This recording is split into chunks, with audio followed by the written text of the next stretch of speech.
and it looks like we are recording. Hey, hello, welcome to today's painting lesson. Together, we are going to endeavor into a warm, serene summer piece with a really relaxed atmosphere filled with beautiful green hues. And of course, as per usual, it will be in real time. That said, let me tell you about some exciting resources up over on the Patreon page, which will help make the drawing and painting process a lot easier.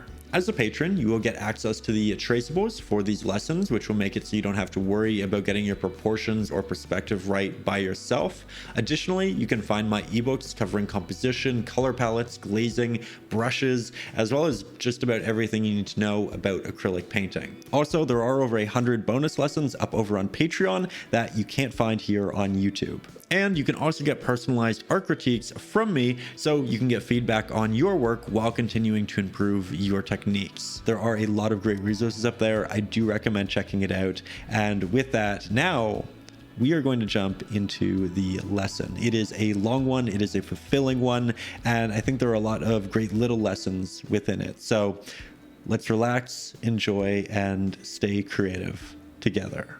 We're going to begin here today with a 1-inch flat-headed brush, and we'll dip the bottom third of it into a little bit of water, then proceed to wipe off the excess. This will just help keep our paint wet for a little bit longer. From there, we'll grab an abundance of titanium white, the smallest hint of Mars black with the corner of our brush, and the smallest hint of our Naples yellow as well. This will render us a nice bright warm gray, and this is what we'll use in the back for the openings in our clouds and sky. That said, we are working with acrylics, so we do likely want to do 2 but maybe 3 layers, and I'll just softly blend this up as we will eventually blend into clouds. You can also make it a little bit warmer if you want with additional Naples yellow in later layers, but that's more up to you. Now I am going to expand this up just a little bit to where we'll have some separation in our clouds and open sky. But once that's done, we can start working on the clouds by grabbing some of that Naples yellow and some cadmium red, which has magically found its way onto my palette. Though we will want to darken this just a little bit, so again, using the corner of our brush, we grab that Mars black, and this will be a good base color for our clouds. So with these, we want to work around the openings, which we've already instilled. We're going to soften the edges by very lightly doing a tap and drag around them. This will just ensure that the paint doesn't adopt any hard lines. And we'll have it softly blend down into the opening, like so. We'll also grab more of that, place it on top of said openings, and work that out to our edge. We'll also soften the top, that way later, when this is dry, it'll be easier to blend into because there won't be a harder line. Now we do want to add some dimension to them, so we're going to make the middle portion a little bit darker. We'll do so with Mars black and slightly more of that cadmium red. If we leave all of it to essentially be the same value, the same hue, it'll probably look a little flat, more so like a silhouette than a three-dimensional cloud. And here, hypothetically, the sun's a little bit higher, so I'll just place this towards the bottom of our cloud, and we'll do a soft blend up, again just applying very minimal amounts of pressure to the canvas. We'll do a soft blend at the bottom,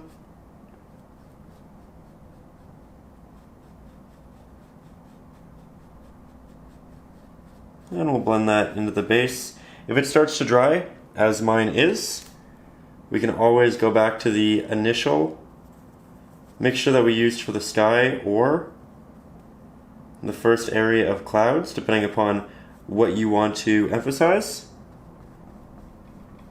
And we can just do a nice soft blend, like that. You can see that one just calmly moves into the other.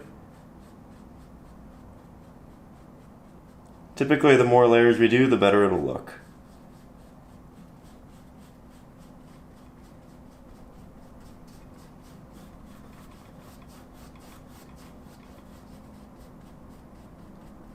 Now we'll start moving up in the piece, and this is where the color changes dramatically. We're going to take some of our ultramarine blue, and we're using ultramarine blue because it's a warmer blue as opposed to a cerulean, which is a bit cooler. Then we'll grab some Mars black, a lot of titanium white. We need quite a bit of pigment in this mixture. And the first one can have a little bit of our cadmium red as well. The cadmium red and the ultramarine blue will render a bit more of a purple. That's okay. We'll transition to more of a blue, but it's all very gray as well. So here, we're going to start applying that, and as you can tell, it's very dark. You look at it here, you look at it there, I think it looks quite a bit darker on the canvas, just in relation to all of the negative space and the clouds that we have, so I'm going to make it a bit brighter. Not dramatically so, but a little bit. Take off the excess pigment. Again, brighter. And once I have the brightest mix of this purplish gray, I'm going to put that in between this darker portion and the brighter clouds that we have at the bottom. Then we'll do a nice little blend. We can take that darker pigment and we can move it up here for now. That way we don't have too much to blend with. It will be useful, and there's a little separation here, which I'm being mindful of, because I am going to want to put a highlight through there. It's a break between the two clouds.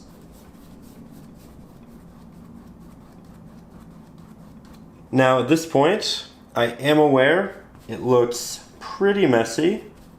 Don't worry about that. Acrylics typically take a couple of layers and come together towards the end of the process. This is going to be no different. Going to remix a bit of our more red pigment, and I'm going to interject a slight bit of Naples yellow. We're quite far away from the blue mix at this point, so the Naples yellow is fairly safe. I'm working this into the bottom of the larger cloud for our second layer, brightening it a bit, adding that warmth, working my way up. Already making a big difference with layer number 2.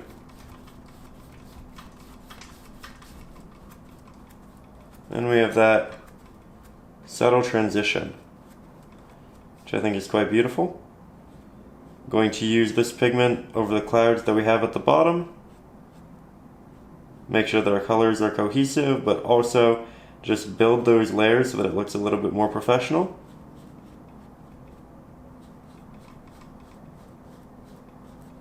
Right? Making sure I get those edges. If they expand too much, we can always just reincorporate the open sky and the highlight that that renders. And I'm continuously adding more highlights around the edges so it looks like light is leaking through those edges. Because the edges are smaller, right, than the larger sum. More light can work through them, more light can be brought out of them. And it's an easy way of accomplishing depth and making it look more three-dimensional. Now I'll re-render the pigment that I used for the sky initially, and work that back into those openings, make them a bit larger again. And then we do our soft blend towards the edges. I'm actually expanding this towards the right-hand side a little bit. And you can do little taps with the corner of your brush to get minute details. That's the beauty of the larger flat-headed brush. You can move around a lot of paint, you can do blending with ease in large spots. But you can also get sharp details if you are very intentional with your markings.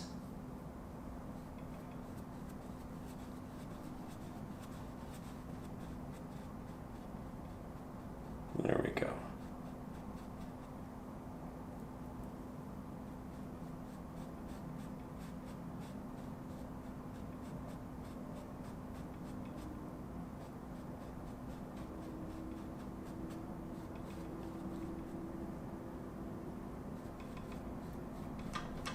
Almost done with this area.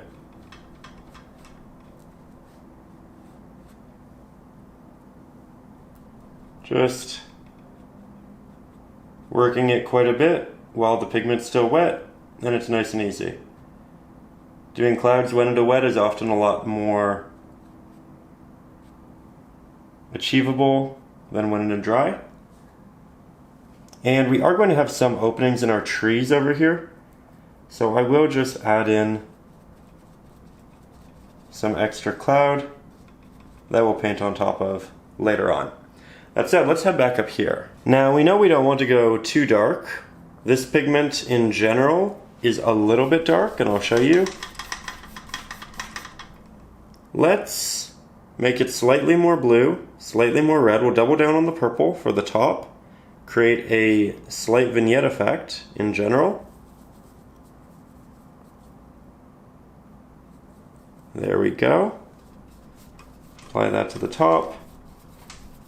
This isn't as dark as that last layer, but it is still darker than what we have on the bottom.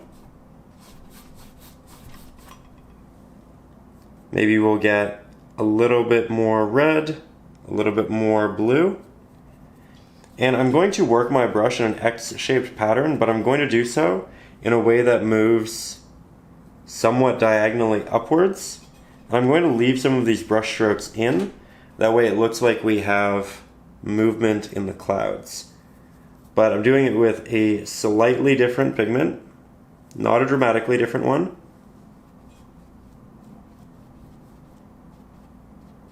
Softening portions, leaving others not so much. And I'll bring that down just a bit. Now we still have this slight opening, and that'll be great for that highlight that we had.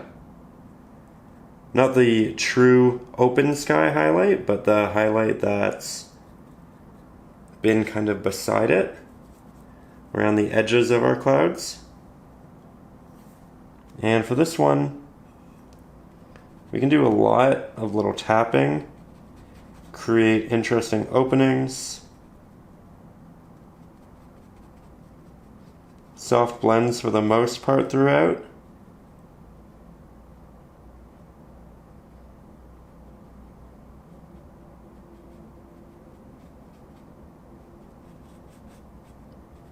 Because we will have a separation in these clouds.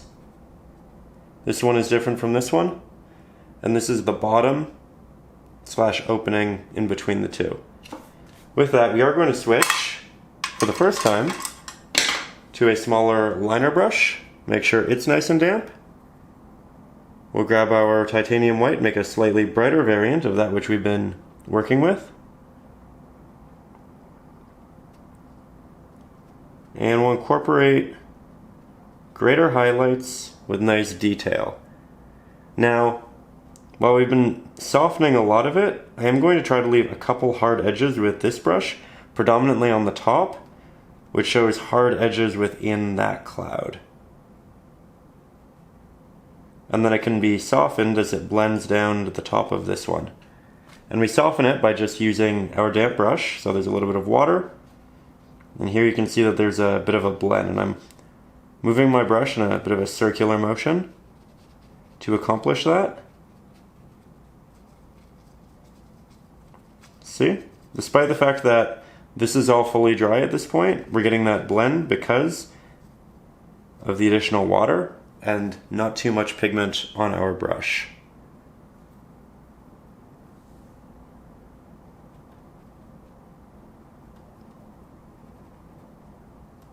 Again, continuously reinstating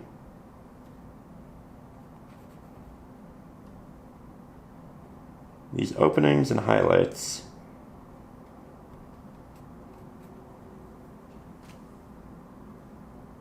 That said, we've been very detail focused for a while. We should probably take a couple steps back and just make sure that we're progressing the painting in the right direction. Okay, so stepping back, I think we're off to a great start. There's a lot of work to be done in the sky, but we're moving in the right direction. I'll grab some titanium white, hint of our Naples yellow. We'll try to create the brightest pigment yet, and I will re-interject highlight into the central areas of light towards the bottom, while softly blending the edges. And the idea here is to make this a lot brighter than what we have going on up there, because we do want to give the eye an area to focus, and that is going to be down here for the most part. This is going to be negative space, but it's going to complement everything else. So here, fully dry, but wet brush, working in circular motions, getting that soft blend because of it. And building up that nice warm highlight. I'm also going to interject some additional openings, some extra details using this pigment.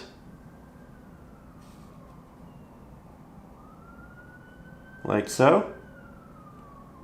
Sometimes they're just little dots. Apologies for the sound outside. But by adding in these little details, we're implementing scale. And this just shows how large, how vast our clouds are in the distance. If we didn't do any of this detail, they might look small or just not have that realistic look that we're working towards. See that? Slowly building up to it.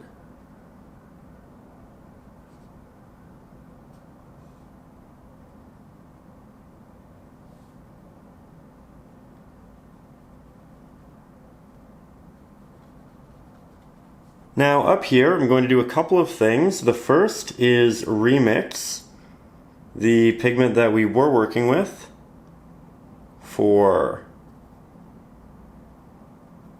the general color of the clouds, which, as we know, is a purple, but more than anything, a gray. And leaning into hue and saturation is not what we want to do right now.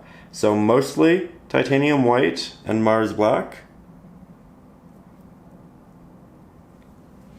And with this,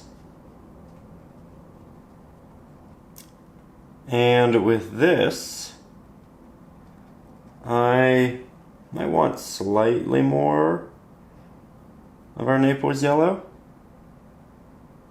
I'm just redefining that sharp edge for this cloud up here and doing a softer blend down. You can tell that the hue and the value is a bit more pink up here than it is down here, and it's a little bit darker.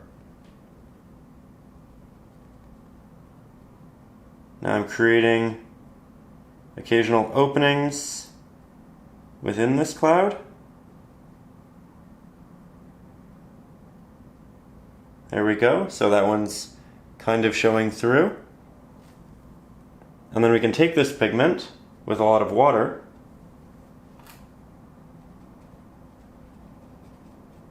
and we can work it down as if we're walking the line of the tops of the clouds that are receiving highlight.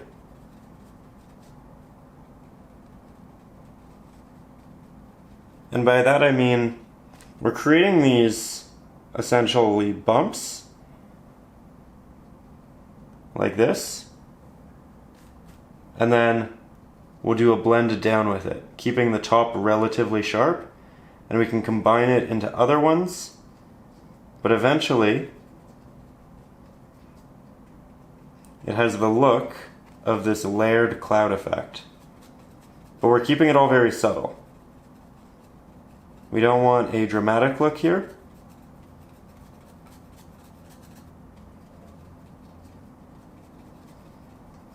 And that's why a lot of these circles are fairly broad. I'm trying to combine spaces and just soften the contrast between them. We can also do a little bit of that up here. Just define an opening. We don't want too much of it because we want that vignette effect, but it can be done. And I know the camera's far away, but it's intentional because it's really important that we look at all of this as a whole and not get too dragged into the details here. Because the clouds in the sky, it works best when it's cohesive, not when an individual area is incredibly detailed or well rendered. If it's incredibly detailed and well rendered as well, that's great, but I think having it all fit together is actually more important. And that typically happens best when we can take a step back and look at all of it at once.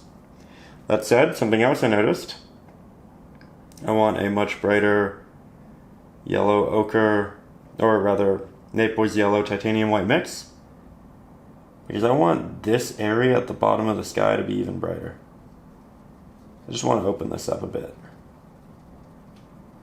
The more we open this up, the more visual attention it takes.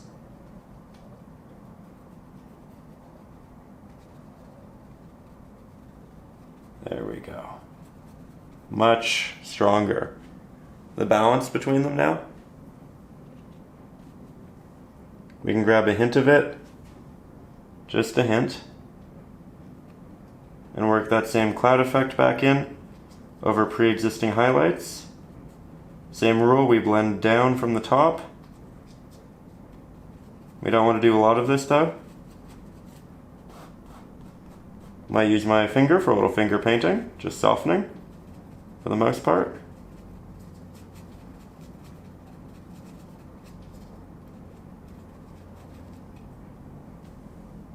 And the brightest point needs to be the very top, which is a sharp area around this cloud. But it's not as bright as what we have down here, and it doesn't have as much Naples yellow either.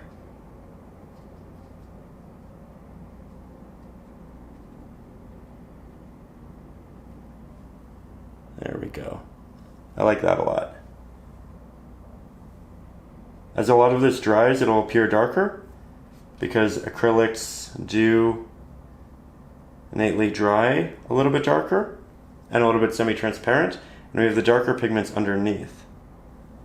So those will show through as it dries and the pigment itself gets darker. So when we're highlighting like this, typically we need to go in and add multiple layers, which is just what I'm doing now.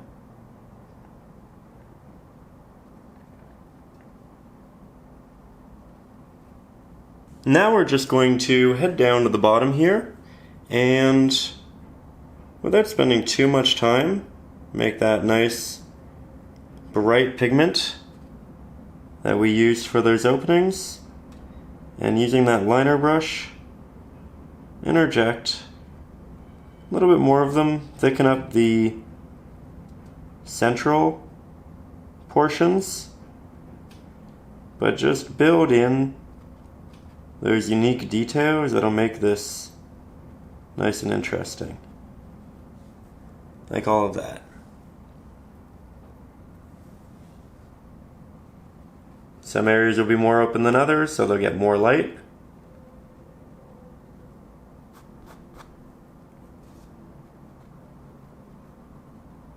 Here's a little nook that I think can definitely adopt more, and I think I'll soften how dark this bottom area is with just a very wet application.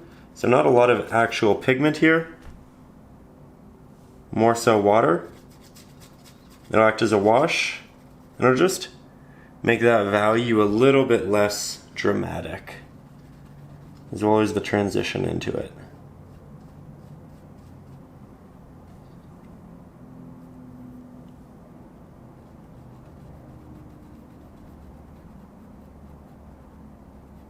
There we go.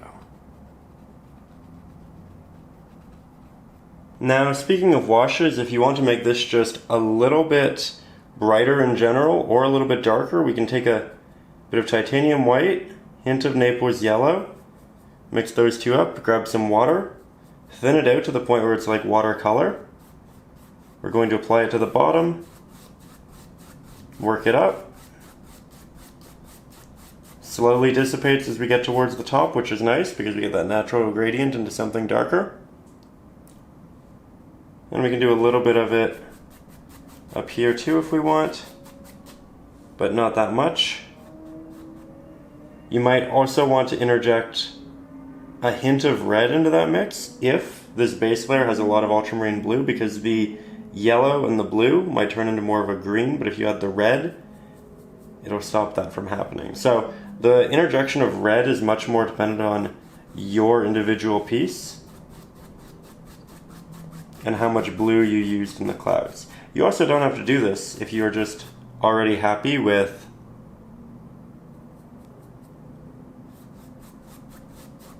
the values and the hues in your sky. When you do this, you will remove a little bit of detail. It won't be dramatic, but you will lose a little bit of it. So it's important to be cognizant of that and ask yourself if you're okay with it. That said, we can always re-interject detail. Well, I have this brush.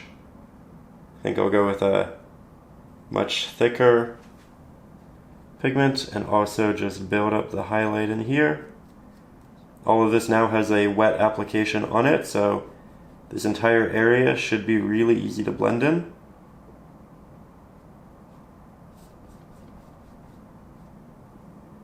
That's exactly what I'm finding.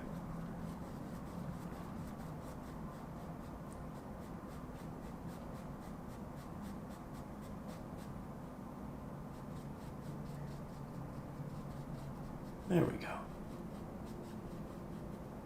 Now, as you can see, I went ahead and just redrew in my tree line over the clouds. Again, if you're up over on Patreon, you can download the traceable, just make that really easy. You don't have to worry about the sizing, perspective, all of that. But with that, we are going to do the base layer for all of these trees and the reflection of them. I'll do that by beginning with some sap green. First time using that, big fan of it as a whole. We'll grab about an equal mixture of our Naples yellow. Get this nice warm green. We'll desaturate it and brighten it with some titanium white. Then we'll darken it and further desaturate it with a hint of Mars black. As you can see, mine is starting to dry on the palette. I don't want much of it, so I'm taking the excess off. There we go. We'll double down on the warmth. We're looking for a good mid value, something that we can add shadows to, but also highlights to. So we don't want it too dark, we don't want it too bright, but we do want it to be warm. We can also add a hint of our cadmium red to further warm it up. And I'm just mixing up a lot of the pigment because we have a lot of trees to cover. Now with this, I'm going to begin with a corner of the brush, as you can see, and just tap that into the outskirts, this bottom portion, towards the back, using that sharp corner. There's a slight drawing of another tree. We're going to do that with a much brighter pigment and a different technique though. Also a different brush. We're also only doing the distant trees right now, so this is a bush in the foreground. We'll avoid that. And while I have a lot of pigment on my brush, I'm just beginning by doing the edges because they're easiest to do when you have fresh pigment and a damp brush. And the more we apply pigment, the harder it'll be to get those details. So we're just starting with them. And we want to mirror that as best we can. It'll be a reflection, so we'll be able to edit it and do various additions to make sure that it looks okay in the end, but the closer we can get it now, the better it'll be. So I'm just working my way around my edges. There's a larger opening within these trees right here.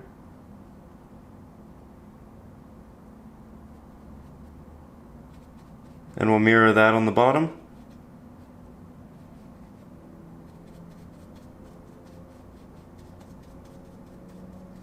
And then, once we have our edges done, we can take the majority of the brush rather than just using the corners, and we can fill in the body. Yes, we are going over the drawing. That's okay. I'm just going to go ahead and draw it again. Typically, the more you draw a subject, the more you familiarize yourself with it, the more you understand it, the better you'll get at rendering it in the end with pigment and hue and all of that. So I'm not concerned there. And we draw it the first time. If you're wondering, well, why draw it if we're going to cover it up? That's really just because A, it's good practice, B, it helps us get our spacing right for all of our subjects. So I'm also leaving a little bit of a line, a divider, via brushstroke in between where the trees on the top and the reflection are. And that's just going to be a nice little guide later for me. You can also leave brushstrokes in here because it'll look like clusters of foliage, and it'll be just nice details later on. That said, we do need to let this dry before we proceed with our next application. And you may want to do 2 layers. As we know, the more layering we do with acrylics, typically the better it looks. This also got a little bit closed off. That's okay. We can open it up later when we repaint in the sky color down here. Now that our pigment is fully dry to the touch, we're going to add some detail, some texture, and some depth. We'll do so by grabbing our sap green, a little bit of that Mars black, titanium white, and this time we will avoid the Naples yellow. We're looking for a good shadowy pigment for the background. It can't be the darkest pigment because we want to save those for our foreground. Typically, as you get closer to the foreground, your contrast can be increased. You see more of the innate color and hues. So right now we're looking for something darker than what we had, but not too dark. We also don't want it to be as warm because it's not going to have all of that sunlight, right? It's the areas in between the leaves and the foliage that are showing that aren't receiving the rest of what we have in the background. Now I'm switching for the first time to a fan brush, and as you can see, it has a lot of little bristles. This one's a fairly stiff fan brush when it's dry, and so I'm not grabbing any water because that'll condense our bristles. We'll do that later, but right now we want them to be sharp, and we need a lot of them. So with this, I'm just going to go ahead and start tapping in all of this little textured detail. And the idea is that we leave space in between each tap so that we have the areas of light and dark showing. Additionally, I like to start at the top because it's like with the last application, when we have the most control and we need it to work our way around all of these definitive edges. It's also worth noting that I'm not pressing the entirety of the brush into the canvas. When we do that, often we render a lot of lines and elongated noticeable ones. Instead, I'm just taking a third, maybe even less of the brush, could be a fourth, could be a fifth, and via one of the corners, And that's how I'm applying a lot of this detail. And that's why it's not looking like a lot of streaks that run across the canvas. Let me get you a little bit closer though. So from here, we'll just grab more pigment, continue tapping that on using a small portion of our brush. I am still considering the general movements of the trees, so a lot of it's going to be moving in this direction. And that's the direction a lot of my applications are being made in, because while we're trying to avoid those lines for the most part, realistically, it's not realistic to expect that none of them will be present. So when they are, in the very least, they will act as leading lines and bring the eye in the direction in which it should be moving. We'll do a couple back here, but not as many. This is a very bright area. And you can see that I'm not starting with the reflection. It's all happening at the top. That said, I'm going to do more than one layer, particularly towards the bottom, because that area is going to be the darkest. The top area has more light working its way down and through, where the bottom is more shadows because there's more tree and foliage right above it. So we're going to create a gradient, but not a soft gradient, a gradient of texture, a gradient of taps, as we work our way upwards. And we have to be careful that we don't completely take away the variance, because we still do need openings, because we still do need that contrast. I think that's a healthy amount. I like that. And again, this is not the final layer by any means. We are still just beginning. But it's a good texture. It's a good sign of how much detail is yet to come. Here, work on the reflection. And with this, while a lot of my line work was in this diagonal movement here, on the bottom, it's going to get slightly more horizontal in general because of the way the water is going to be moving. And we can imply that movement even through these taps and textures in this portion.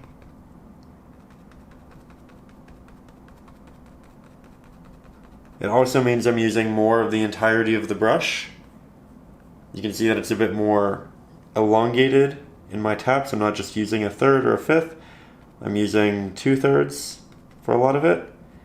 But for the areas that are really noticeable, like here, I am going to grab extra pigment and I am going to purposefully re-interject that line. There's another little one right there. These are essentially just going to happen by accident as you paint the top, and you'll recreate them on the bottom to the best of your ability. And then we kind of fill in the rest with the rest of those other taps. That said, this bottom area can receive more pigment in general because reflections on average in general are a bit darker than that which they are reflecting. So yet again, stepping back just so we can see it in a more holistic light. You can see that I'm really doubling down on that area that is closest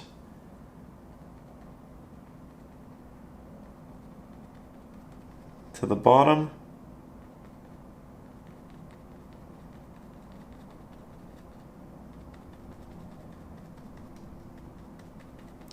And we're doing more taps because we are trying to get it as a whole slightly darker. Less highlights popping through.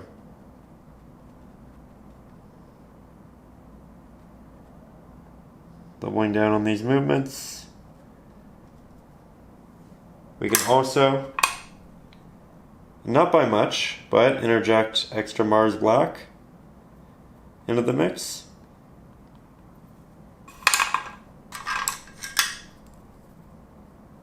Grab that.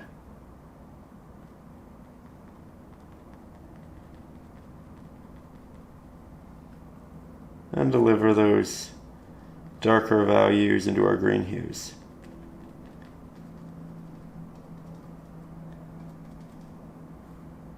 There we go. So, next up, we let that dry. While we do so, I am going to clean my fan brush because I don't want the acrylic drying here and condensing the bristles. So we'll just give this a little wash. When we do, it's going to, I'll show you, 1 second, condense a lot of those bristles. And if I do it even more, if I just add more water, you'll see that it creates more of a fork. And this is a great thing for later steps where we can get larger markings still, 5 or 6 of them in a singular tap, so it saves a lot of time. But it's a very versatile brush in that it's a stiff bristled fan brush when we need it to be, but it's also a soft bristled fan brush when we need it to be. So we don't have to jump back and forth. And this is from my brush set, which you can find in the video description. Okay, so we fully let that dry. Then I went in with a little bit of Conte, which is essentially just a colored chalk, and drew the rough areas of where I want highlight. And that's the initial drawing now, essentially on top of detail and texture. That said, we do want the highlight to be brighter than that which we had here, but not the absolute brightest pigment because we want option to continue to brighten it. So I'm going to go in with some sap green. I believe I can work over this as it's also dry now. We'll have an equal amount of our Naples yellow, just like we did here. A little bit of titanium white to brighten it up. We do need this to be even warmer than what we have, so I'll go in with extra Naples yellow, not once, but twice. And I think this will be a great pigment to start with. It's not too bright, it's not too saturated. It's a great entry point. Now my fan brush is dry, so all of the bristles are farther apart. They're not condensed, which is great for what we're about to do, which is tap on highlight to the very tops and the areas which we've created portions for distinction. And already very quickly I can tell, while this is brighter, it's not as warm as I want it to be for this side. It might work for the right hand side because the right hand side's farther away from the light.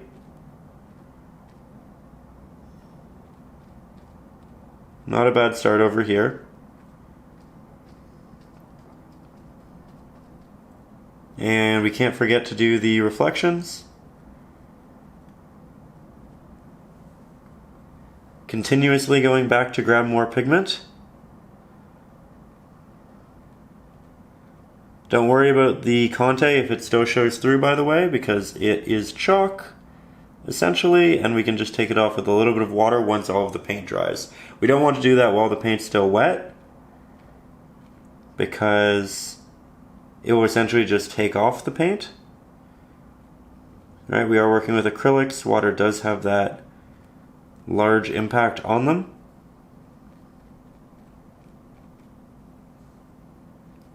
So we're just applying highlight for the most part towards the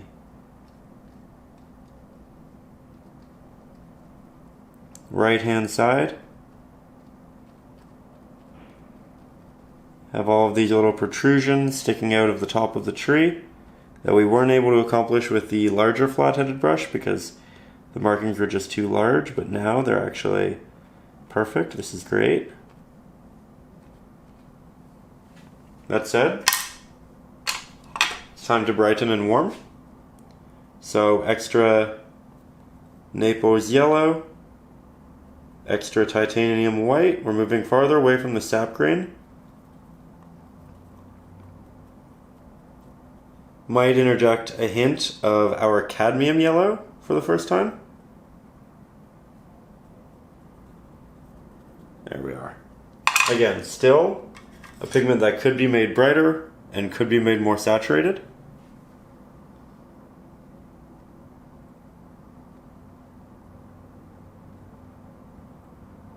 And I'm starting over on the left-hand side now.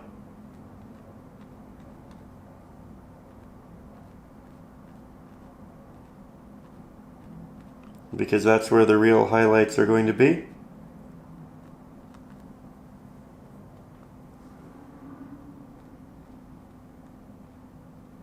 Making sure that I get a good amount on the top, because it will line essentially the majority of the top until we get over here where it starts creating shadow on itself.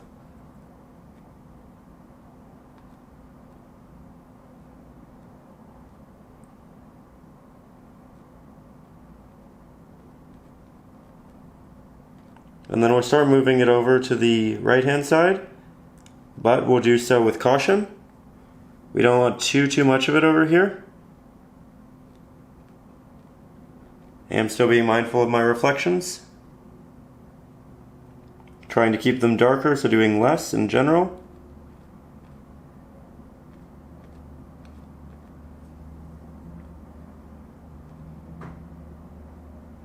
And if I accidentally do a lot, then I go back up to the top and I do even more. I'm starting to stray a little bit from my reference photo. Taking some artistic liberties for the sake of making the piece my own in a way that I really like it. That's okay.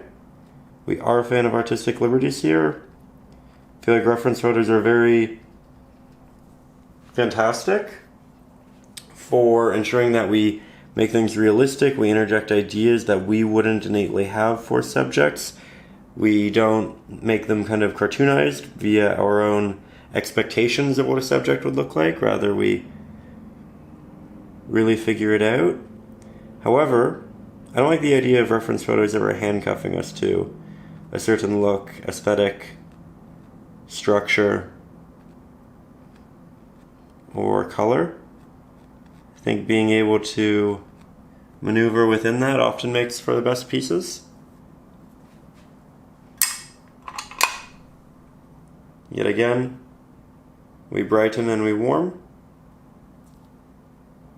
Get farther away from a green and more into a yellow. We can also take our smaller liner brush and be very intentional with our markings. Just doing little taps, not even doing drags with this. I'm intentionally adding highlight exactly where I want to, which is great for bringing the reflections and top portions together.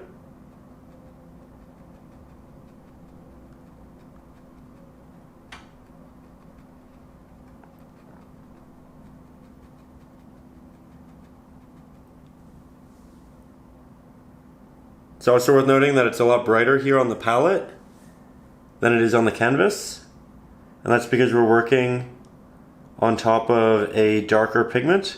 So we're not just working with the pigment that we have on the palette, we're also working with the pigment that's underneath, and that's going to have a dramatic visual effect, right? Because the pigment's semi-transparent, we do have water in our mixture to condense our bristles, get those sharp markings, and that's also making it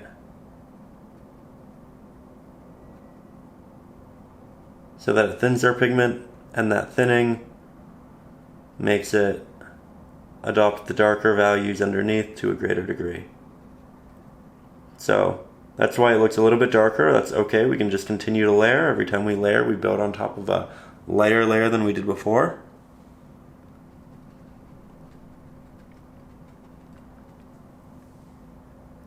But you can tell that I'm doing more of this towards the top than I am the bottom, though it does occur on the bottom. Here's an example of that, not as much, and it's the residual pigment. I also want, looking in the photo, there are tiny little ones that are closer to the ground, which I like. It was in the drawing, but kind of got lost in the process. Just to reincorporate that.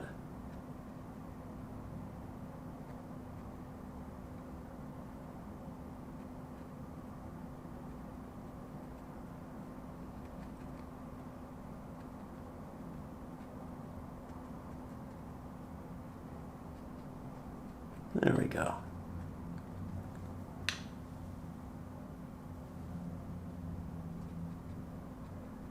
Starting to look good.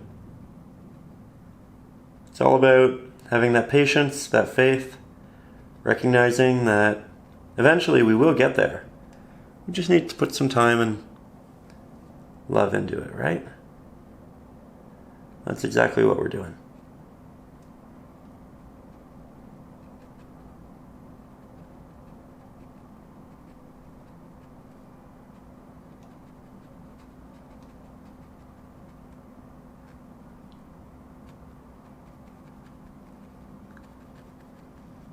Now we'll briefly head over to the right hand area. And I am going to do this solely with the liner brush, not the fan brush, because I want it to be very particular.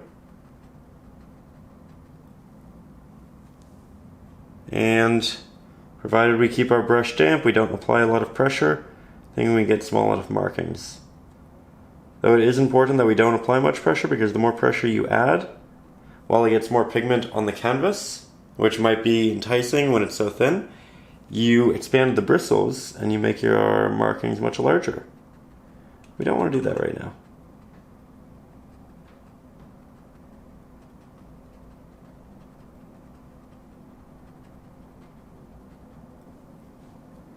Might even grab some extra titanium white, extra of both of our yellows. Really have that get lost in the sun. That said, we're also going to go in with more of an orange a little bit later. And we can build that on top of this. We can also take this, because it's a great pigment, and interject it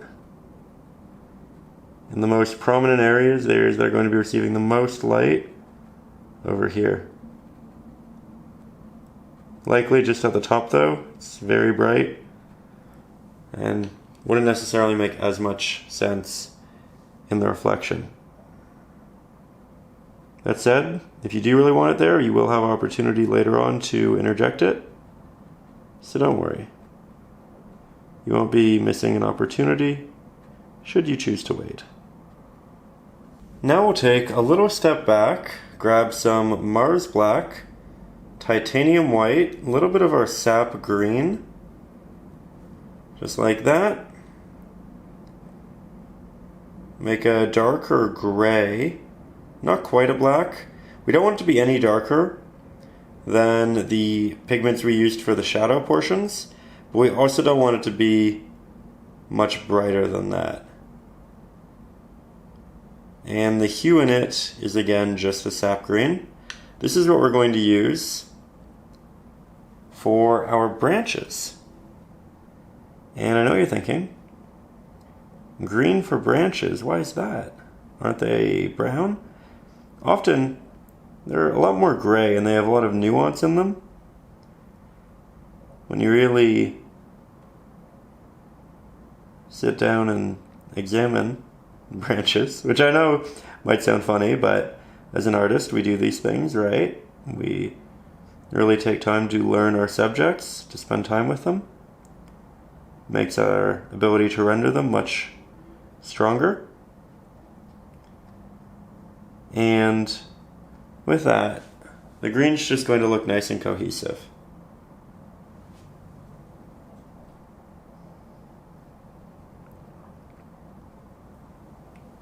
Now here, I'm rendering slightly more symmetry than I intended.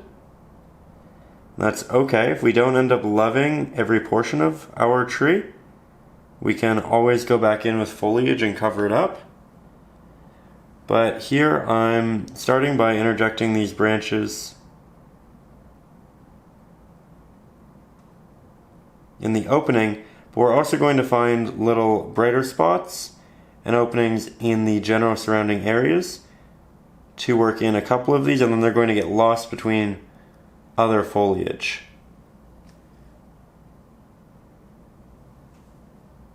So we might have one here that gets lost there, just like that.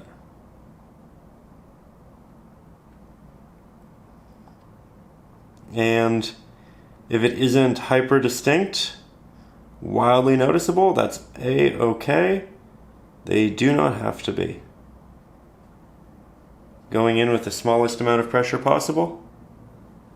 And we're not going to do the reflection of them just yet because we haven't filled in the sky or this area around it, which we'll do a little bit later. That said, again, if you don't love every portion, we can always mix more of a neutral green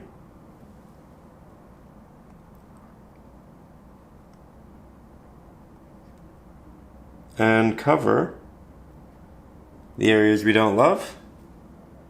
Interject a little bit of that shadow pigment via taps. Just re-going through the process of painting everything else we did, but with the liner brush in a small area. So it's not too tricky, it doesn't take a lot of time.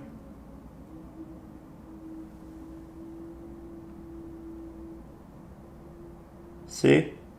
Just like that, covered up, no longer too symmetrical. It's looking great. Now we'll take a step back and with a clean brush, clean water, and additional new pigment on our palette, we'll remix what we used for the highlights up there. So titanium white, Naples yellow will go a little bit darker than we did up there. So I'll have a bit more of that Naples yellow hint of Mars black, but really to the point where it doesn't make much of an impact at all. And then we can see in between the tree we have a lot of this highlight. So I'll re-interject that. But there will be slightly more of a horizontal application to it in general. And then down here, we still have a lot of that highlight. The cloud happens right around there, but I don't think we end up really seeing that because of the grass that we have here in the foreground. So I'm using the corner of the brush to do little taps. Try to angle it so you can see a little bit better. That will indicate the openings within the tree, but a lot of them are horizontal in nature.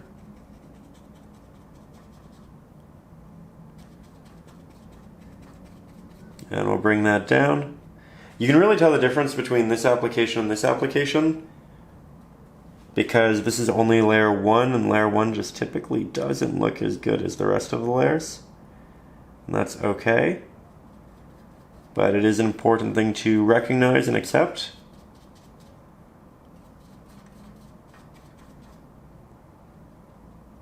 That way you don't feel down in the process, because it will get there. We will make it look great. We just need a little bit of time. So here, tapping in with the corner of the brush, all of these little highlights. Going to go back in yet again with layer number 2 once it starts to dry a little bit. There isn't too much benefit to going back in before it dries because we'll just be ripping paint off the canvas and we won't really be building anything. We need it to dry first.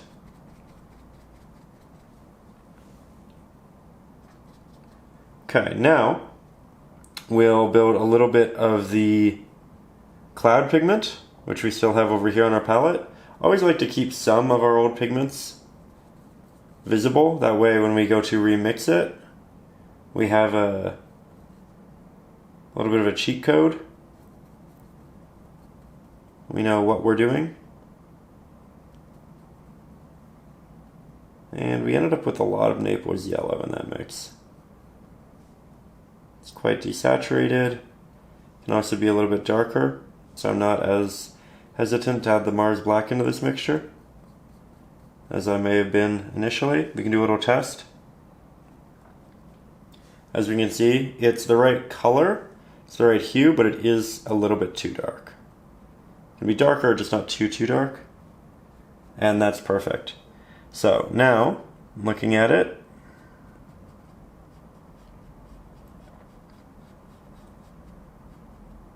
again, won't be as detailed.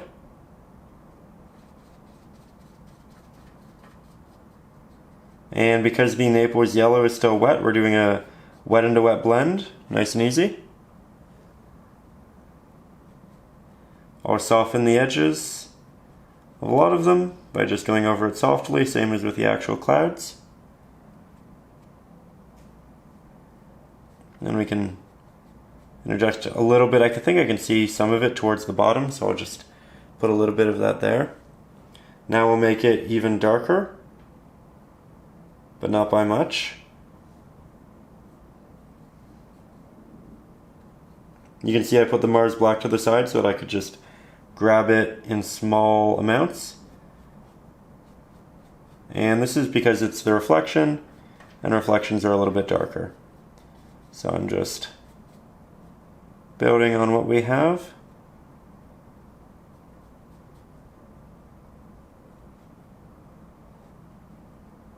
There we go.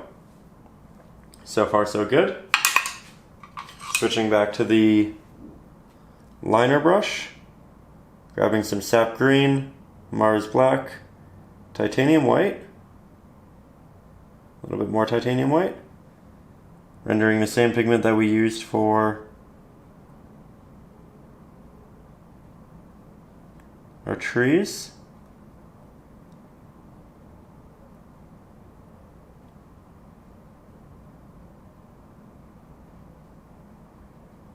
Again, doesn't have to be perfect, but if you start to sway, make sure it just moves a bit more horizontally in general. And again, if you're working with a traceable, you can just re-add that drawing so that it's nice and easy for you. We also need to go back in and add in extra foliage, because not all of it got transferred.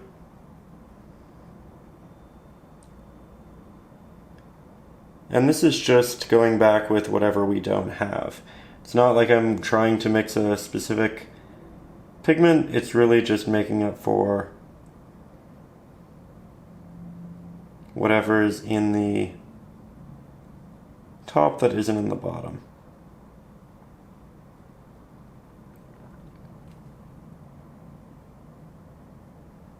Here, a lot of this area isn't there. So we're mixing up a Naples yellow, a little bit of our cadmium yellow, sap green. This is a brighter mix, some more yellow mix. You can see that I'm not just going with the first pigment I render. We are really trying to get it right and put in that time. Often it pays off.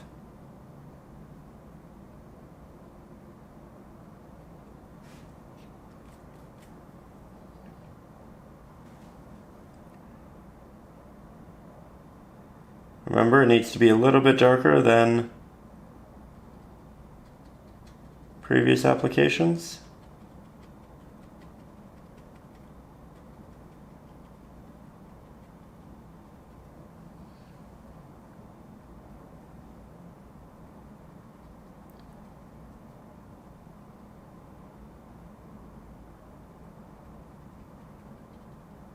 There we go.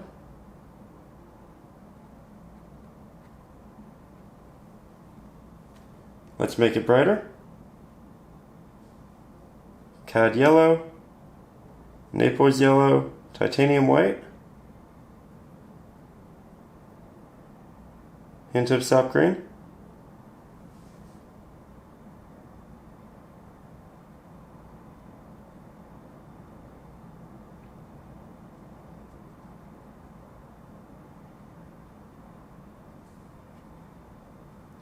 We can add it to the top too if we expand on it in the bottom in a way that wasn't present in the top.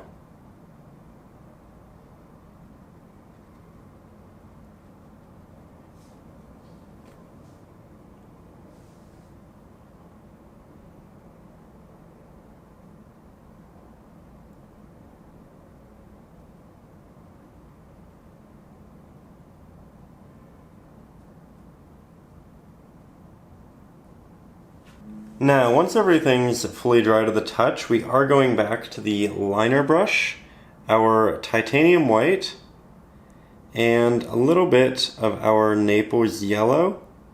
We can also grab a hint of Mars black, but that needs to be incredibly minimal. You see that I'm taking the majority of it off on my palette elsewhere. And even by doing so, or rather even when doing so, it really made the mixture quite gray. So I'll just create another mixture slightly beside it. Re-interject that yellow. Going to take the excess pigment off my brush and make sure my brush is nice and damp. That way the bristles are condensed. Grab that pigment. And then we'll just add some movements into the water. And this is the primary visual, which is going to make this distinctly different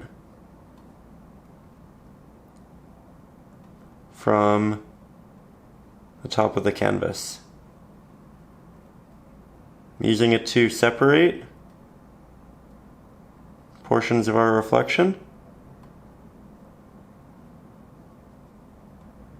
but also do individual line work through a tap and drag effect throughout a lot of the rest of it.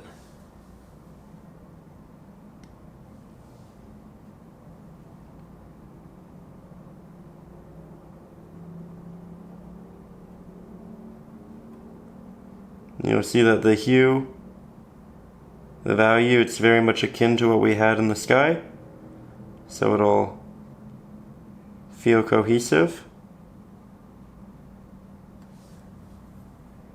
Continuously grabbing more water, which is spinning my paint, more importantly condensing my bristles.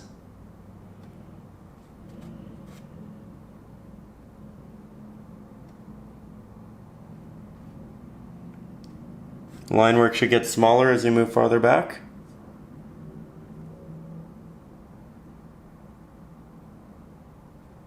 As should our taps and drags.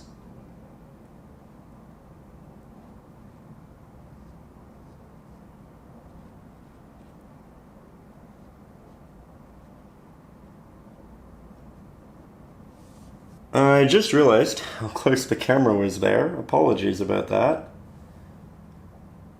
That said, we are going to continue with this general technique. Grabbing more of that pigment.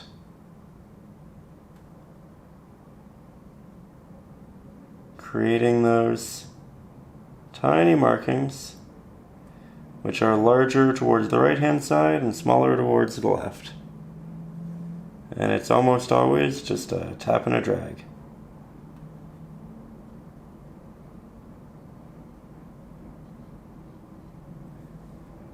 As we get much closer to us, they can get quite a bit bigger. Try to go over them a couple of times to establish real opacity.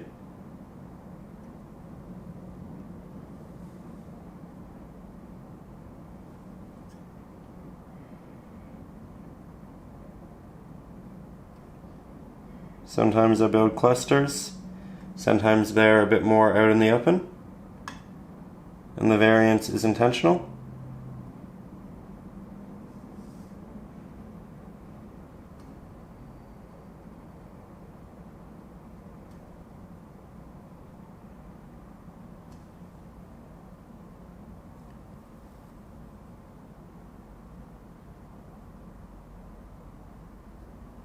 There we go.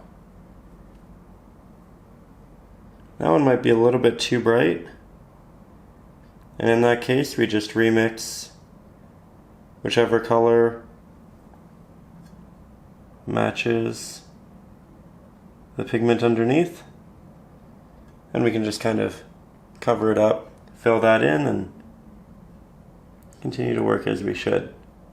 I might also do this to just make ones that are farther away smaller. That way it progressively gets larger as it moves down and towards the right, because that means it's moving closer to us and we can see subjects a bit larger the closer they are, because of perspective in general.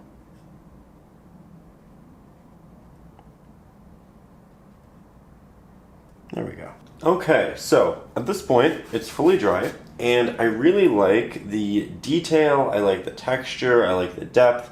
However, what I feel like it could still use is a little bit more warmth on this side and maybe a bit of additional vibrance in the green over here to the right. So we're going to apply that via a glaze if you feel like yours needs it. If you don't, then don't worry about it, but I'm going to show you how to do it so you can incorporate it in this painting or future ones.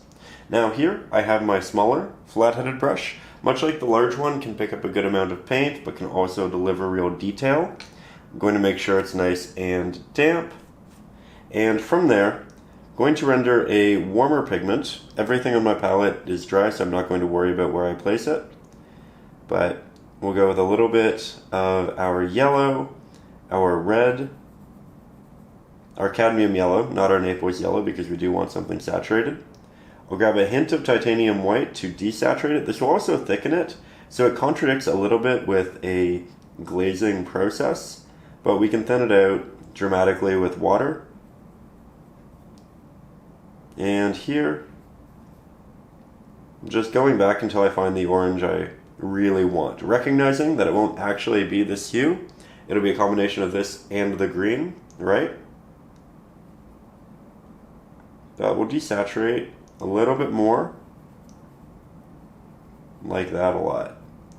Now we need to take all of that thick pigment off of our brush. So I'll just throw it in some water, wipe it off on a painting cloth, come back up with a very watery brush, thin out that orange to the point where it's like watercolor. You can see just how transparent that is. And then I'm going to lightly apply that fairly liberally.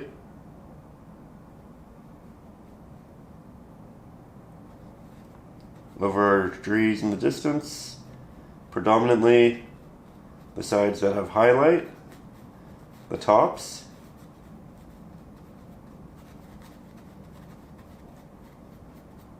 We'll let it dissipate as we move towards the right hand side. You can see that it's slowly just running out.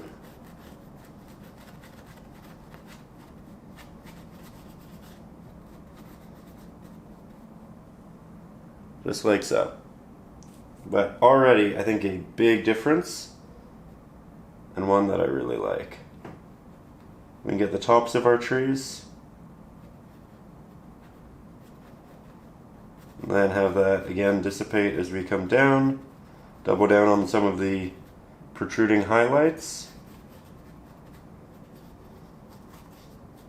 Have it lessen as we move over here. Of course, if we have it at the top there, we need to incorporate it at the bottom down here as well.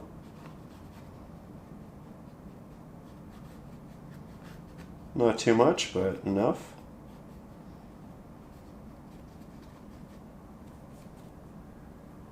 And then, as noted, could use a little bit of additional vibrance in our greens.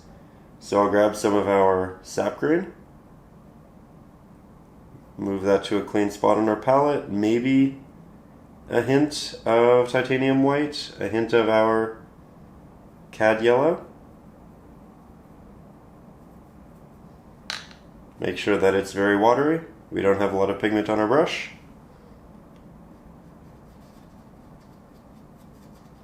And then just like that, from the right hand side, we work in. And I'm placing this in the shadows, in between some of the highlights as well.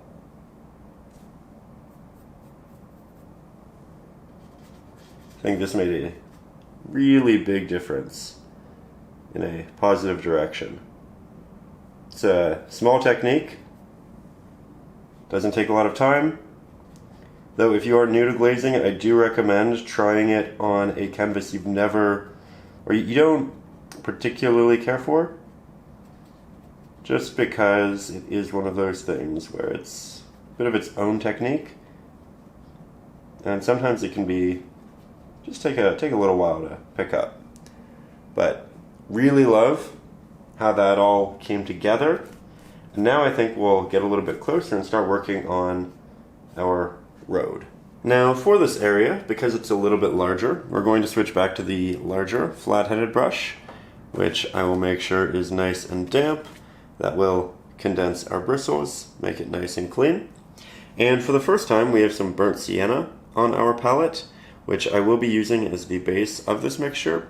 Though it's the ground, I don't want it to be that saturated. So what do? We can throw in some titanium white, a little bit of Mars black, start desaturating it. We want to render a earthy,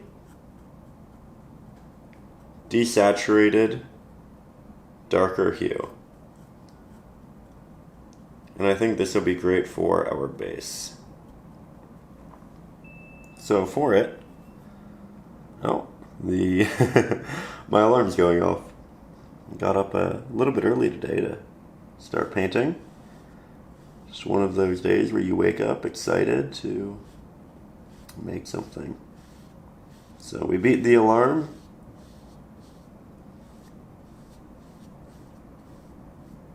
And we are already at it.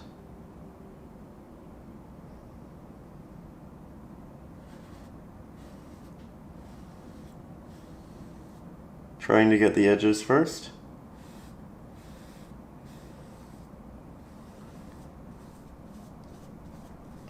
Now once I apply all of that pigment, typically in the way in which the road moves, I'm going to go over it with horizontal strokes, just because that's the look we want in the end, and if some of this shows through, we want it to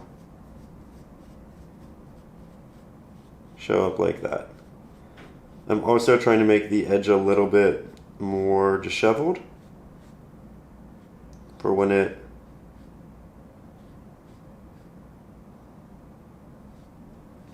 is occasionally visible around the grass, which we'll place in the surrounding areas.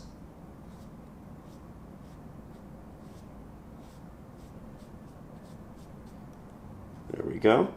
Going over it multiple times as it begins to dry,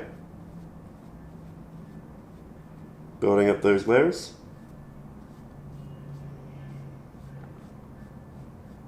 Nice and easy. Now let's make a slightly darker mixture. Additional Mars black. And I'm going to place that towards the edges and just work it in a little bit. This will be because we'll have shadow from the grass.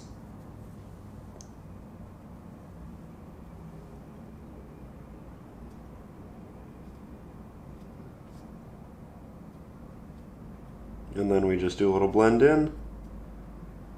If there are little brush strokes and markings in the bristles, I actually like that a lot. Adds texture to the ground. We won't do a lot of it in the middle because the middle grass isn't high. We can have a hint.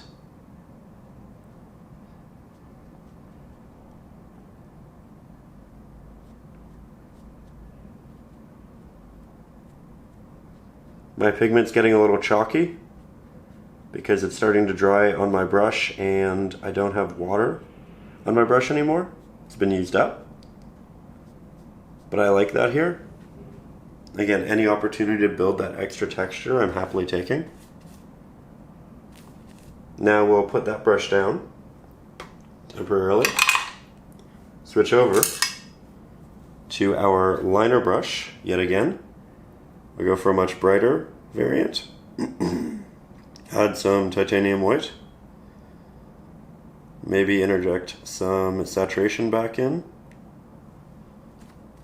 Going to clean the excess pigment off of the brush from the mixing process.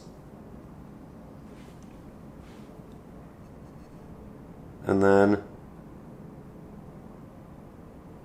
I'll start doing little taps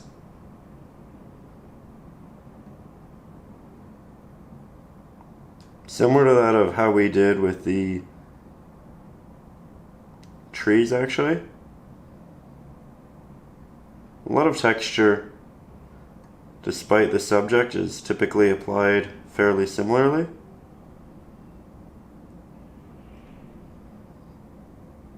In nature. That's why things can look so cohesive. Their pattern and their application style are something that can be shared.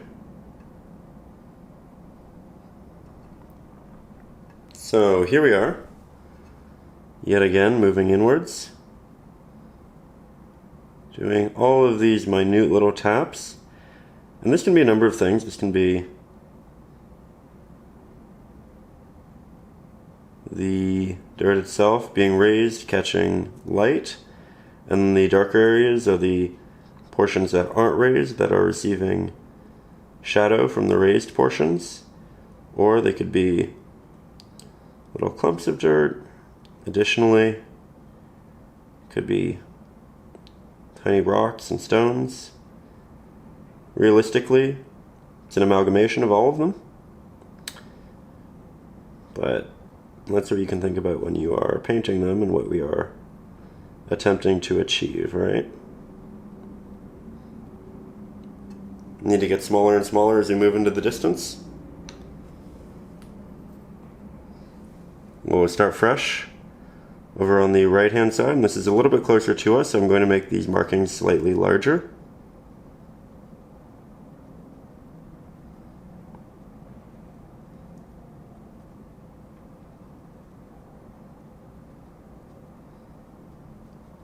Occasionally there is a little bit of a drag in the brush when we're this close and we're making them this big.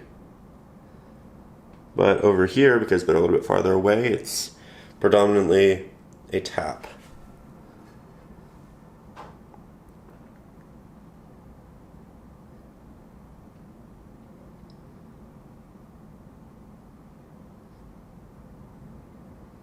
Now it is important that while we are painting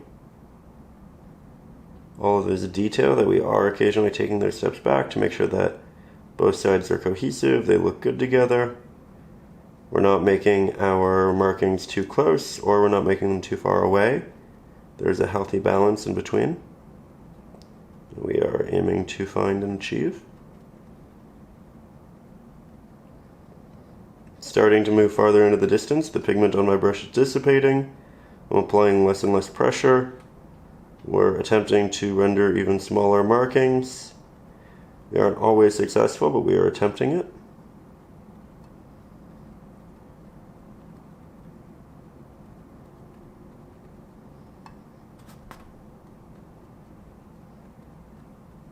There we go. Now, we'll head back to the larger brush. We'll make an even brighter variant. However, I'm going to make it slightly less saturated. And this will be great for a larger collection of stones.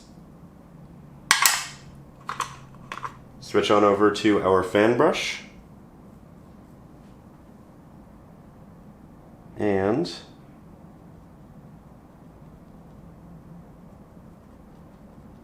I'm going to be very careful to not overdo it, to not create a myriad of lines, but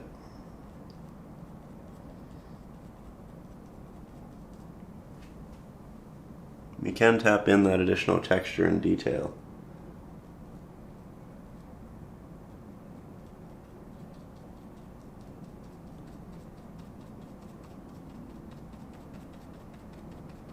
Love that.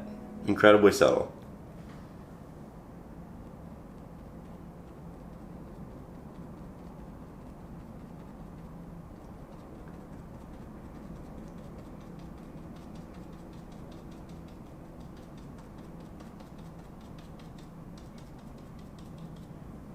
Okay. Now we'll render some larger ones. Back to the liner brush. Same pigment. This will create bigger markings because while it is our smallest brush, Before we were applying paint with an individual bristle each time, where now it is a collection. And this is good because now we can render these little stones that are a bit more notable.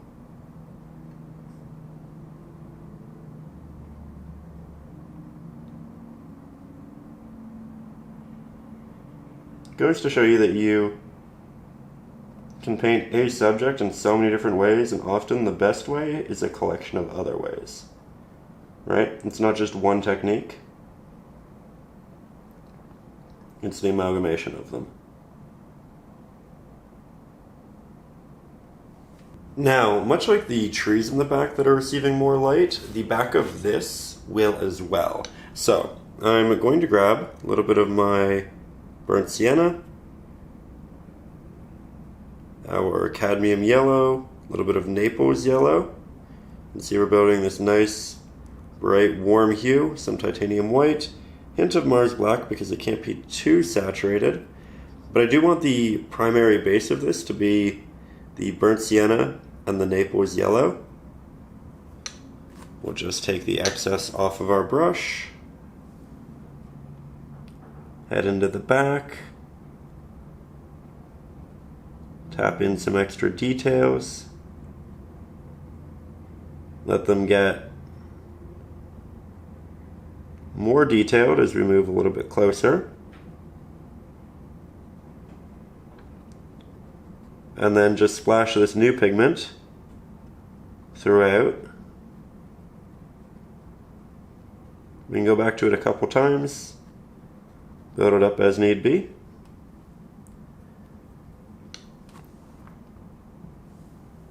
Now it's such a small area, probably a little difficult to see, but it's one of those things that will kind of subconsciously make the painting quite a bit better.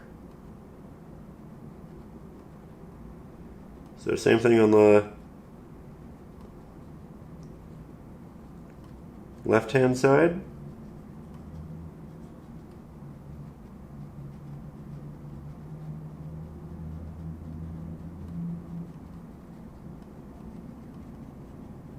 There we go. Now we go brighter, and I'll do so with more of my Naples yellow.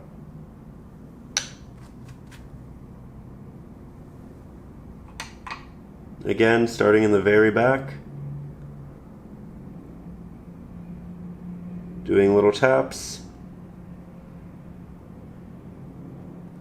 I think I have a bit too much pigment on my brush. I'm going to add some extra water.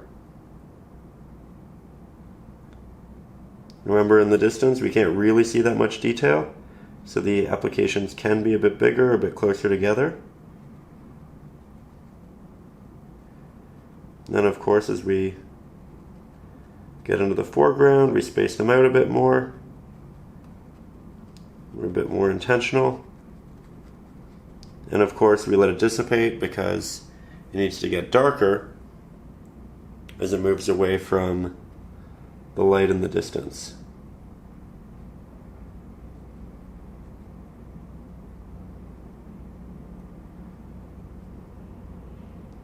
And I'll go over our last area in application a couple of times to build up those highlights. Because remember, we're not getting the actual pigment we have on our palette or on our brush. We're getting it in an amalgamation with that which is already on our canvas, as the pigment is semi-transparent. And we're getting those darker colors showing through.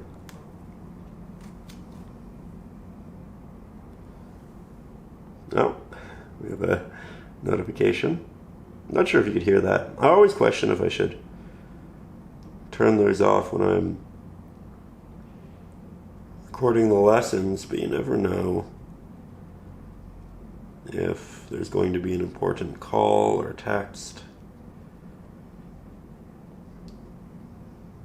Just feel like if somebody needs me, I should be there for them, you know? What type of relationship do you have with your phone? Do you feel comfortable putting it on airplane mode, or is kind of disconnecting. I feel like in theory that's really healthy, but again, if somebody needs me, I want to be there.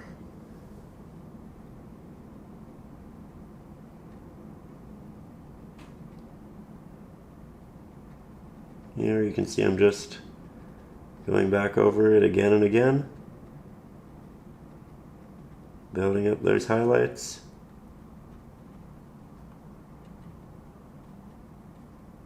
And splashing them into the foreground because the hue is different than anything we've used, and we do want it to be cohesive. There will be little areas that stick up and catch extra light. Now that we have that applied and dry, we may go back to it, add some extra details a little bit later, but for now, we're going to move on to the grass to the side. We'll use quite a bit of our sap green, about a third of that titanium white, maybe a fifth of that Mars black. And we'll start rendering a nice mid-green, something that will probably be akin to the saturated green that we have over here. It's not the brightest pigment, it's not the darkest pigment. And we can use this in a couple of different areas, but I'm going to begin by carefully working my way around this edge, like so. And then we'll create some distance from it by dragging that paint horizontally, just so we're a little bit farther out, it's a little bit safer to work. And then we'll make all of the remaining applications vertically. I think this could actually be a little bit darker. Not that dark though.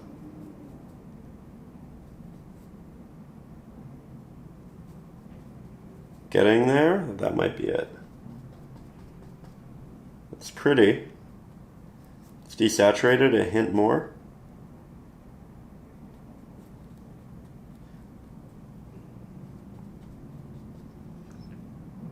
Maybe a little bit brighter. Again, we're not committing until we get the color we really want.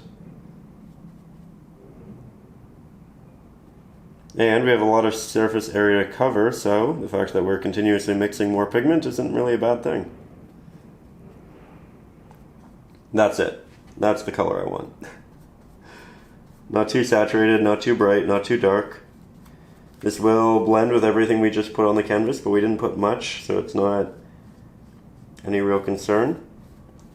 I'm not going to go too high with it, because we want, for the most part, the grass to be protruding here. So we'll be somewhat careful, and right now it'll have a very blocky finish, which is fine. There's these larger bushes in the back, which we will be avoiding for now. You can see that on layer 1, it's all very streaky, which is fine. That'll actually show through nicely. I'm trying to get a good amount of paint on there so that it's not thin, but I am keeping the streaky markings, and you can typically accomplish those by just applying extra pressure with your brush. The softer you apply it, the more of a fine edge you'll get. But when you apply a lot of pressure, I was about to show you, but there really isn't that much space here. You push paint to both the left and the right hand side of the brush, and you create those streaks on either side, right? Because the pigment, there's too much pressure and it's displacing the pigment. So that's why when we want no brush marks, we apply minimal pressure. When we want brush marks, we apply a lot. I'm going to get some extra water to work around that corner. Condense those bristles, give me that sharp application. And actually, while my brush is nice and damp,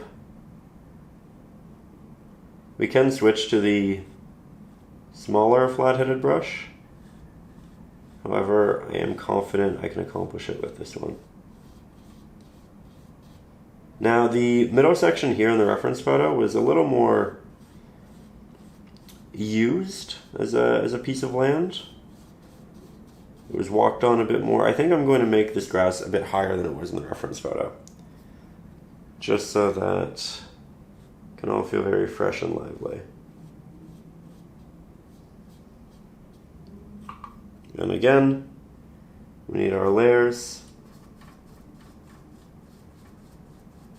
Ideally, they're applied vertically.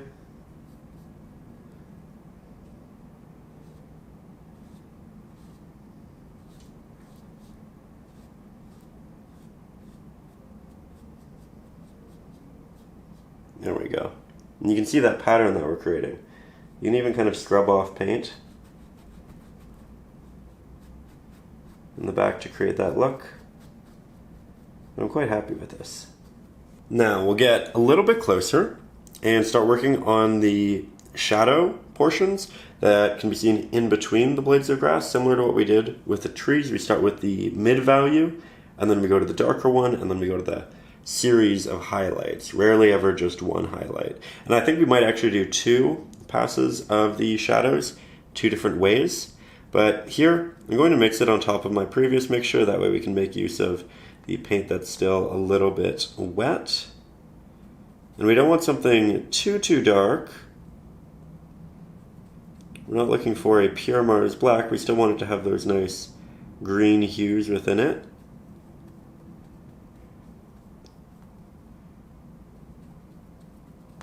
And I'm trying to spread it out fairly wide on my palette, as it'll be easier to grab with our fan brush. Now, we'll switch over to said fan brush. As you can see, it's clean, the bristles are individualized, they're not in clusters. And with this, I'm going to, for the most part, start from the bottoms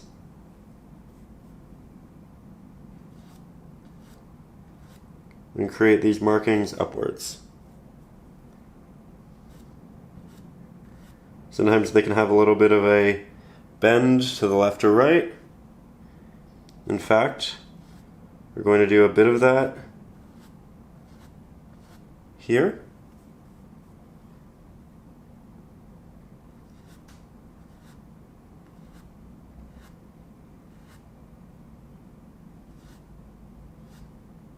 There's essentially this patch, and I'm going to the right of it, and I'm going to the left of it with this technique. We're going to have another one that's right through here.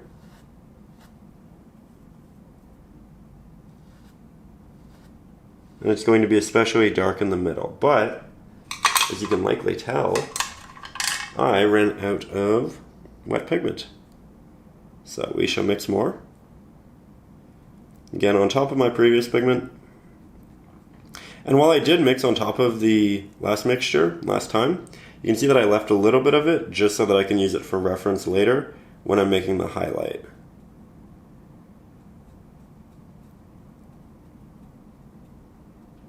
Getting close.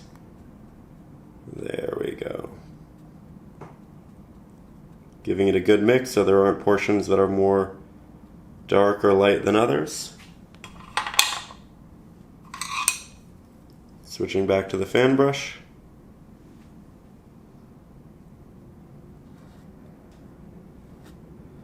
Again, this area is going to be a bit darker in the middle, so we may even lose some of that design, but that's okay. And then as we get over here, it can be a bit more loose. Trying to keep my hand out of the way, but it is an awkward spot. Also, this is going to look very awkward and messy for the time being. Don't worry about that. That is not your fault. It is just part of the process. That really connected. This is something that we don't want to happen a lot, but we got lucky because there is an area right through here in the reference photo that I can see that is a lot darker, much like what we have here. Those are kind of the only spots that are that dark, which is why, again, I got lucky. But And we'll just double down on that little laneway. You can see it gets smaller as you move into the distance. It's a bit larger here in the foreground. Now in the background, this will be farther away, so the grass will be smaller, so our strokes will be smaller. If anything, they'll just be taps towards the back here.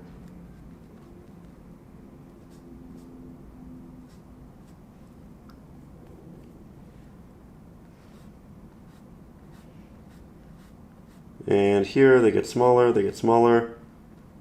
They dissipate. Shouldn't be as dark in the back.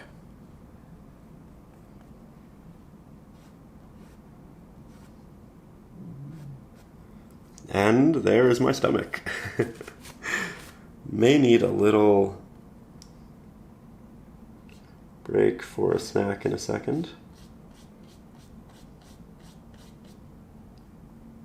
Here I'm working my brush downwards rather than up, which is not what I normally advise, but it just felt really natural in this spot, and sometimes we go with the flow.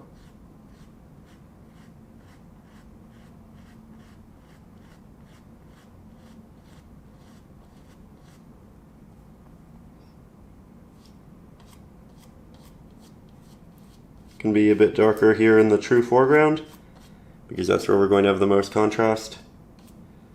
Anyway.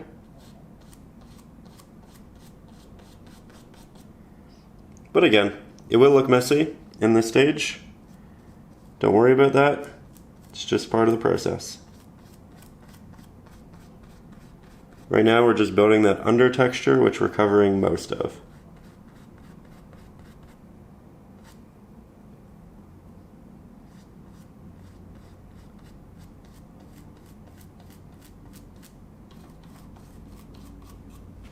Now, from there, we're going to take our liner brush, make sure that it's nice and damp.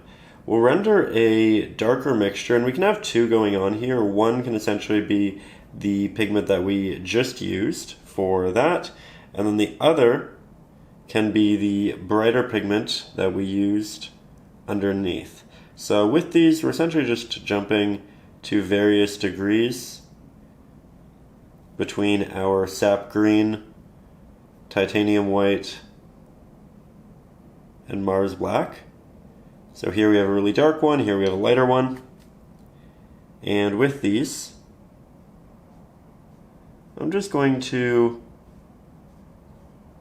start creating some separation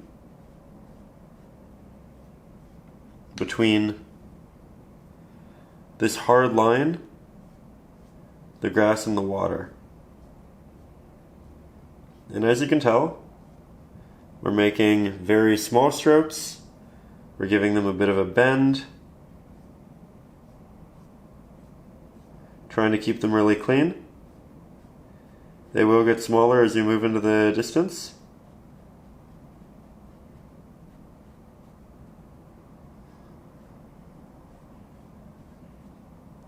There we go. Nice and easy start. They should cross each other occasionally. That'll just give us some extra depth.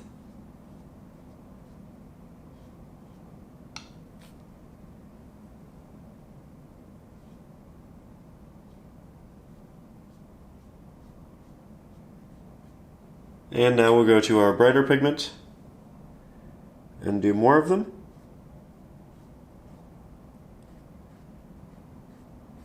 We don't want to do too much of either.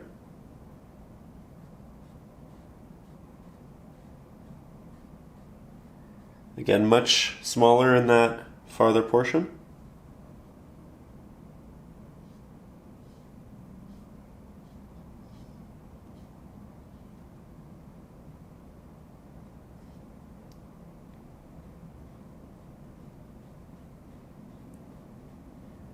There we go.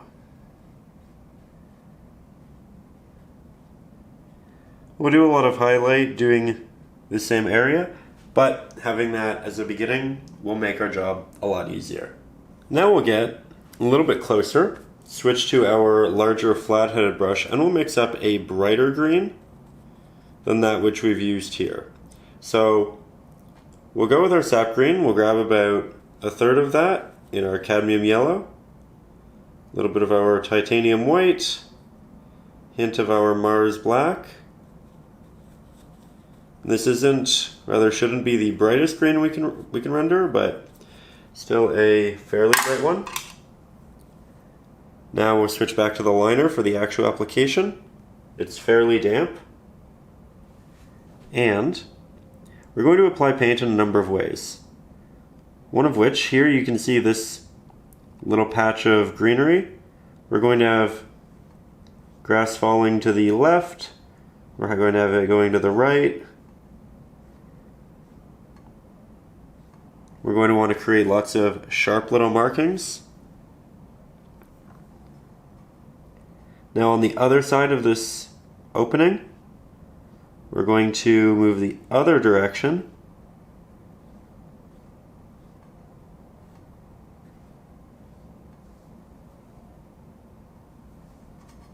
And I think what I'm quickly learning here, by the way, we're going into it. Essentially in all of these darker areas, we're always moving into it. So on the other side, we're going to the left, not the right. But what I was saying, what I think we're quickly learning here is that I do need a pigment that's going to be a bit brighter, because while it's quite bright on the palette, we have really dark base values, and it's just not looking bright on the actual canvas. So, back to our mixing brush, larger flathead, cadmium yellow, sap green. Going to leave a little bit of it at the top so I can remember what our past pigment looked like. Much brighter, much better. In theory. Let's do the test. Now, speaking of brighter, there's the sun for a second.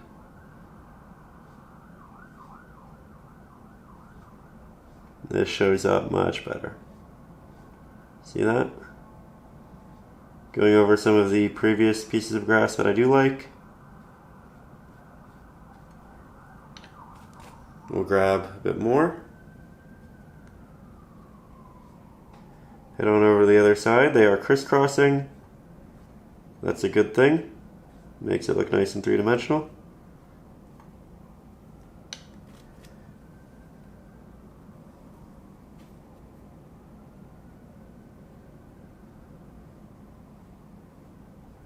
Grass should get smaller as we move into the distance, so our strokes just get to be a bit shorter.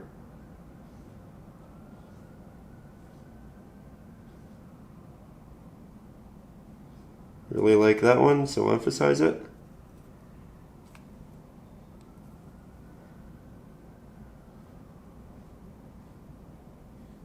Trying to keep these nice and small. Won't always work out. Sometimes they will just be a little bit bigger. That's okay. Variance is not typically an issue.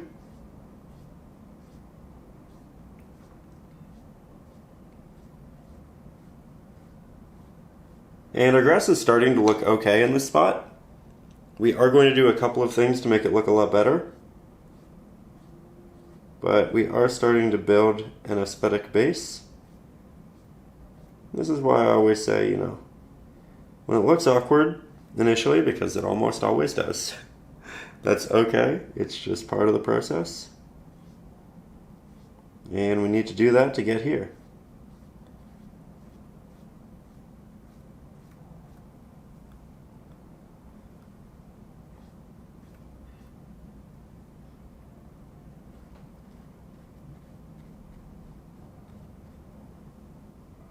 Do have to be careful with thinning the paint, because sometimes we do just get to the point where it's essentially water.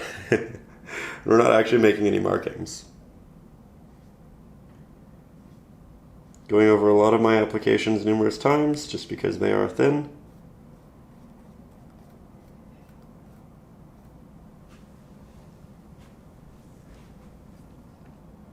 But the grass is quickly forming a life of its own, becoming its actual subject.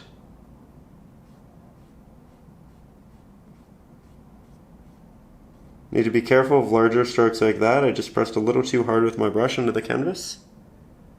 We can always go back and paint over our grass with the darker hues and then rebuild on the highlights if we make anything too large. As I move over towards the right hand side, a lot of them are starting to go in this direction.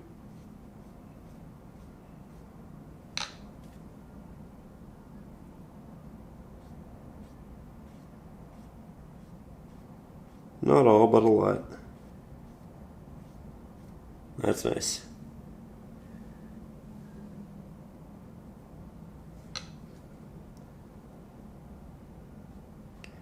And then in the distance, much smaller, shorter strokes. Applying as little pressure with the brush as I can.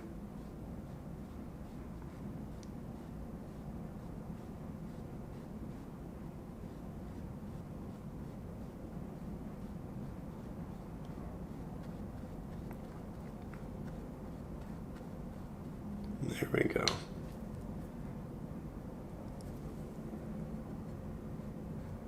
We do need quite a few on the side here as well.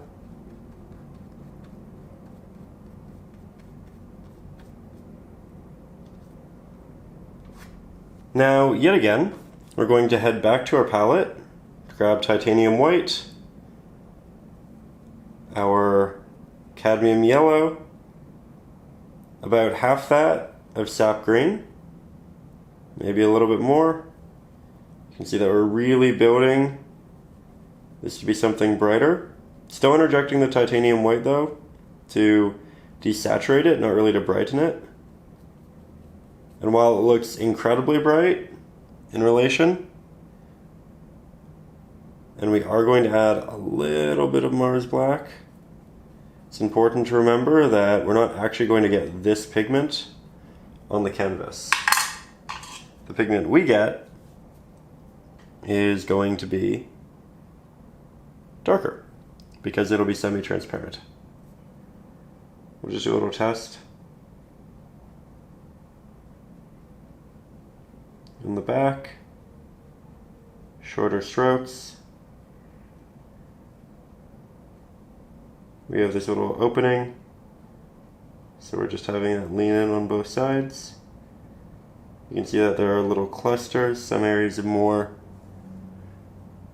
light than others.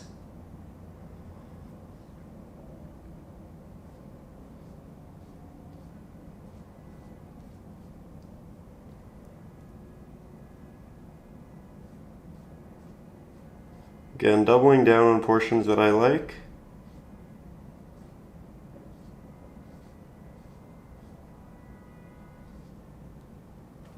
With our new brighter hue.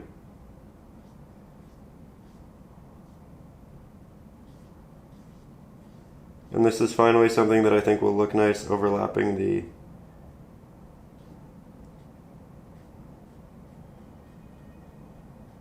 stretch of road or path.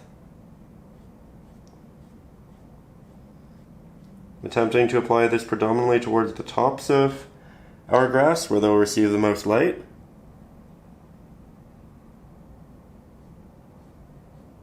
So I'm not always going all the way down.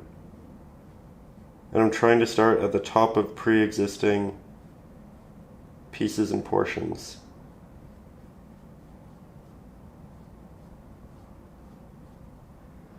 A lot of it is very intentional,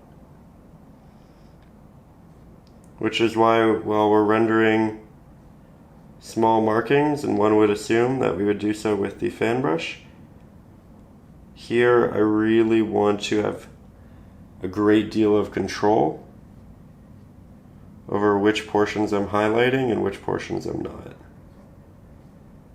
And again, a lot of that comes down to the tallest areas that are receiving the most light.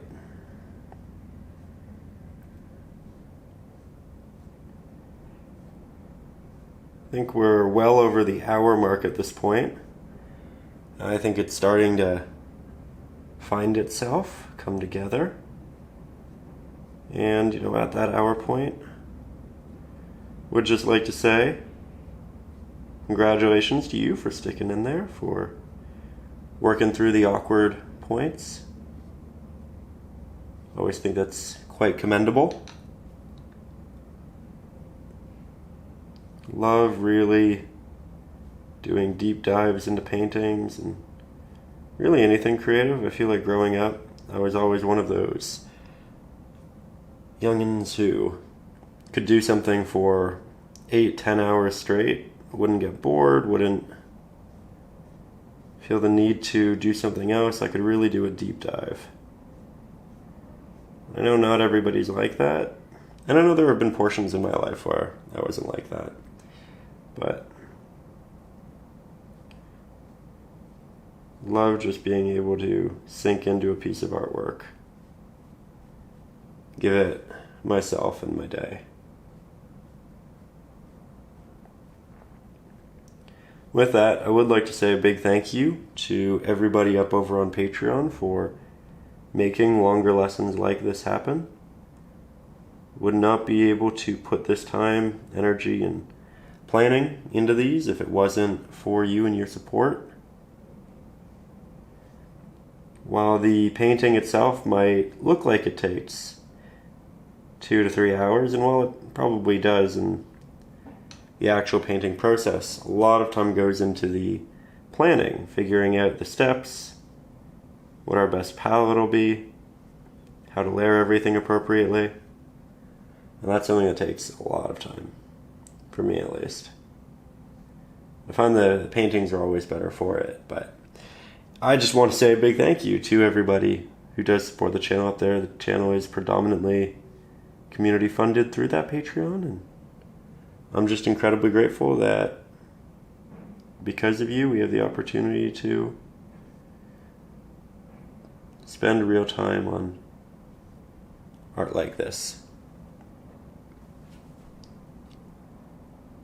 Also, for anybody who may be new to the channel, this might be your first video. They've been doing pretty well on YouTube lately.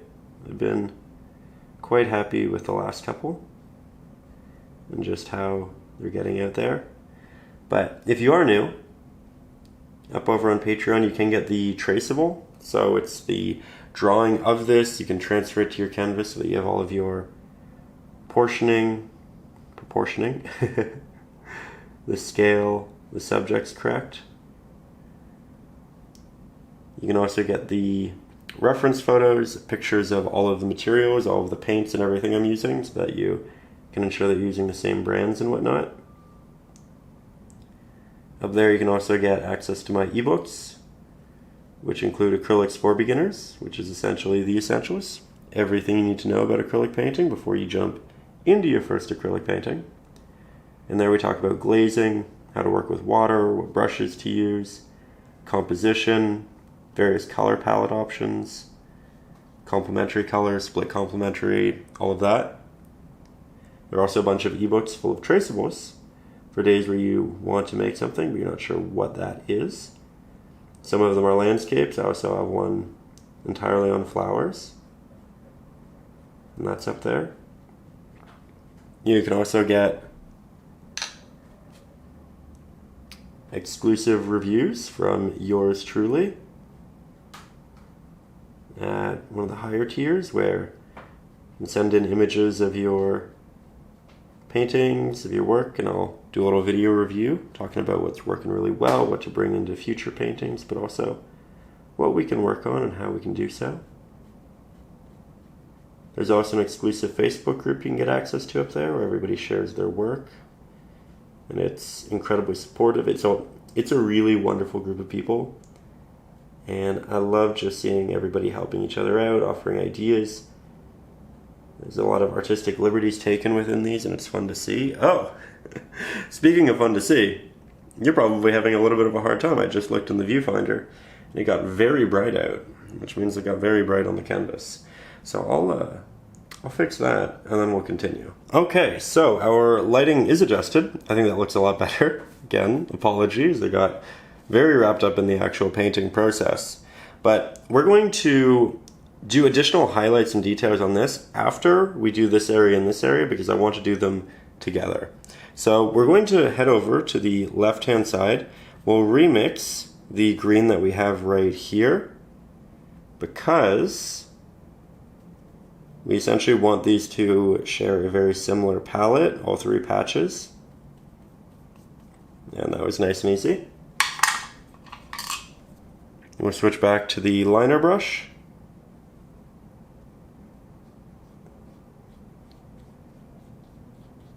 And grab a good amount of paint. Start working in those pieces of grass. You can tell that this is quite thin. There's a bit of water in the mixture. So I don't have the most opaque application yet. That's okay. I'm just kind of marking where I want things. It's not hyper noticeable. Doesn't have to be. Let's mix a bit more paint.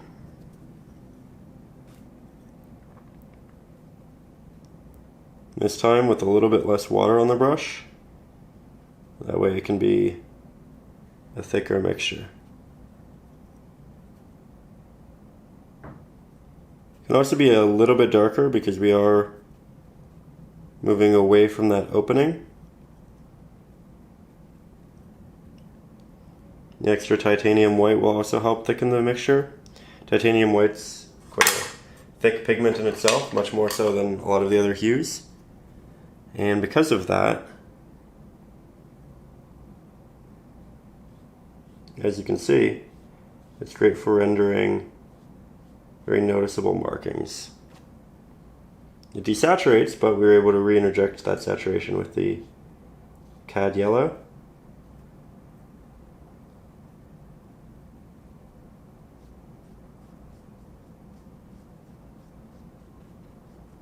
And we're getting far away, so our strokes are smaller. Isn't it amazing the difference between that and that? Just what a couple layers of highlights can do. But that's how it is. This area will have a lot of trees on top of it, so it should just be darker in general.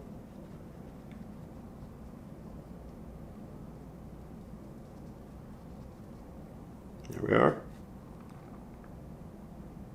Almost done with this layer.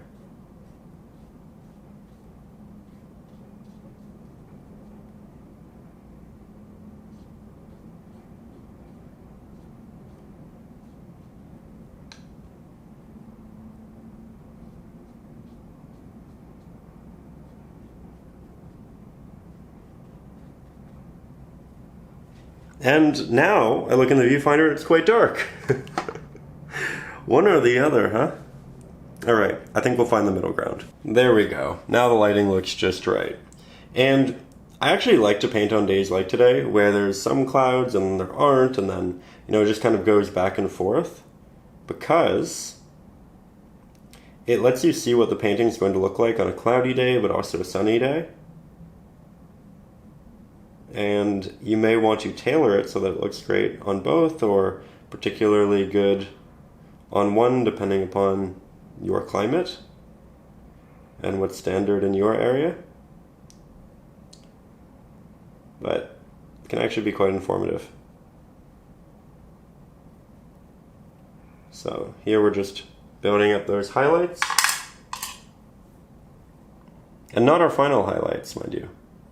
Just the ones that match what we have over there.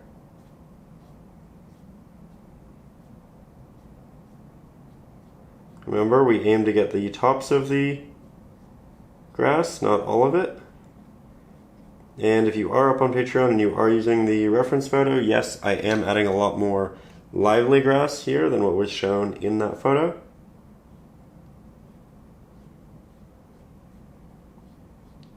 I just think it will look really pretty and pleasant to be large and lush.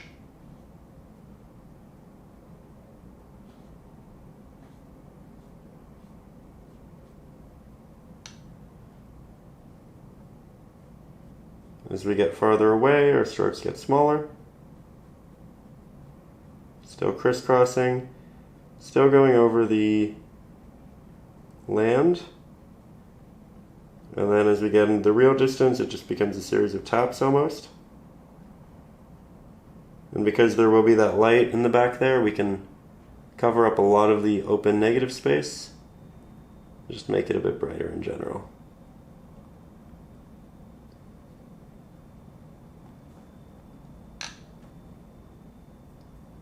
Now on to over here.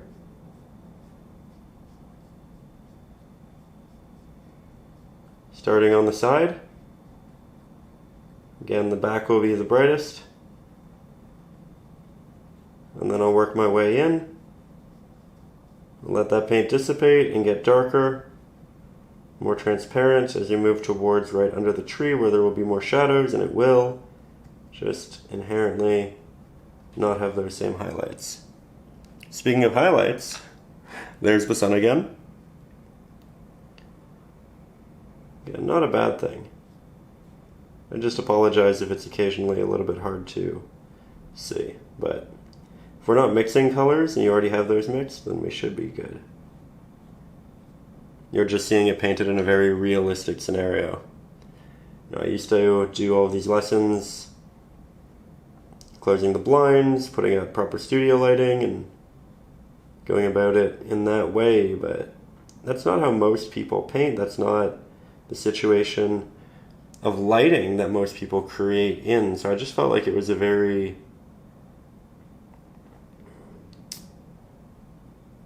unintuitive way for a lot of people to watch it. Or it's one of those things, right? I don't want to create a false expectation, right? Because if I'm always painting in lighting that's perfectly consistent, and you're not, and your painting goes through these changes, and you're wondering what's happening, then it's that idea of like, well, it's not happening to him. Am I doing something wrong? And you're not. I was just painting in a very controlled lighting scheme. And now, I like to have it so that it's the same situation as most people who watch these, which is painting in natural light, which changes and gives us the best version of our colors, right? Most natural.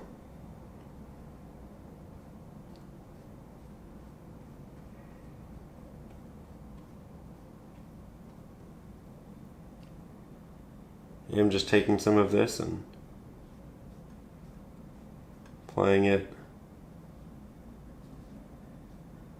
over to the right hand side.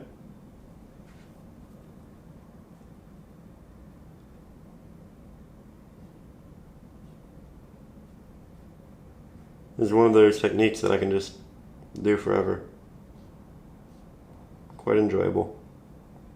Quite cathartic.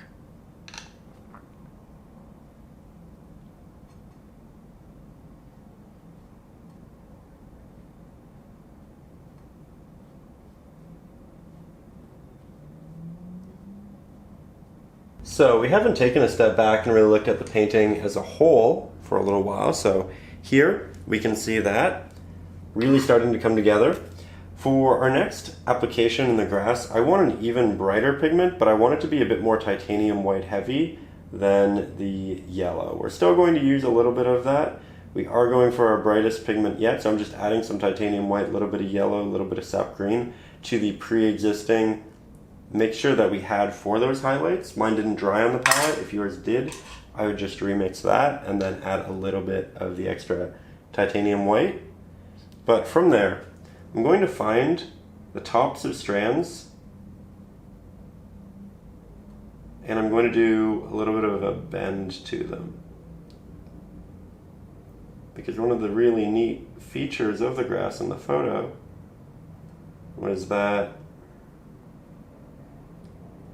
a lot of it had this sheen in the horizontal bend, and then it would start to come down.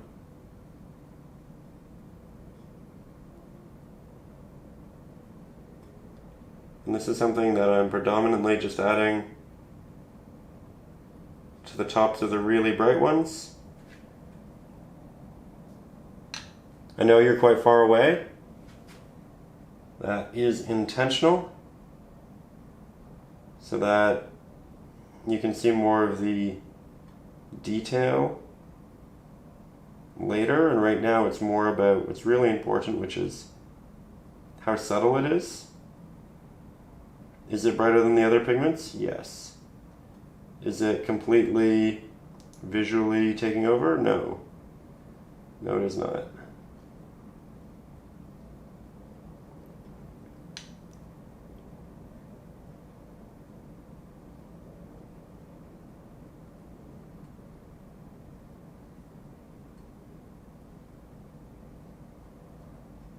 That said, I think you've probably seen enough from the distance, so I will bring you in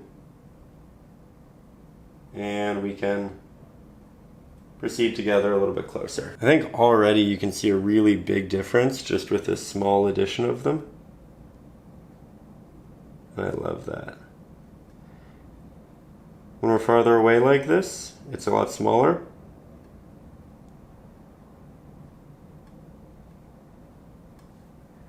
But when we get close, like here, we get these elongated drags.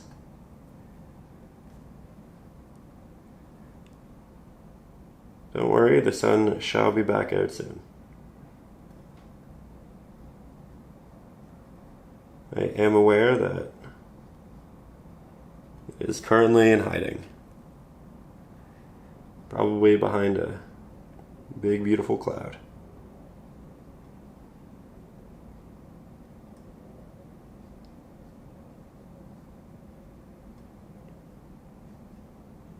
A lot of these are moving in the direction of the right, but you can scatter them should you want to.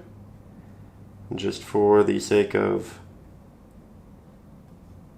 making it look natural, I'll go ahead and throw some in that are leaning the other direction. So adding some to the bottom so that it doesn't look like it just awkwardly stops.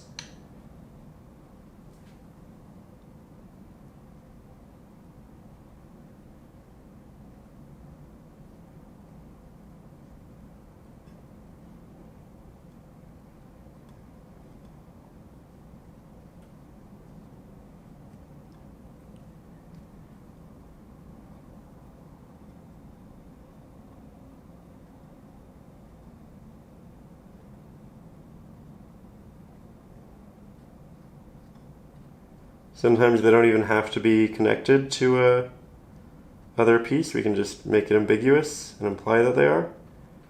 And then as we get really far away, it just becomes a tap, like this.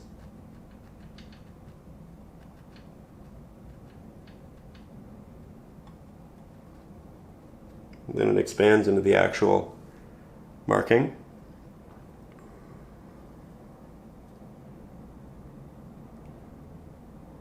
We can create clusters of them in the distance to show that there are patches. And then there will be an endless amount towards the back here because that's where all of that light is emanating from. Once again, I'm moving you a bit farther back. That way you can see the larger visual impact of adding it to this midsection. You can get an idea of how much you want to add to yours.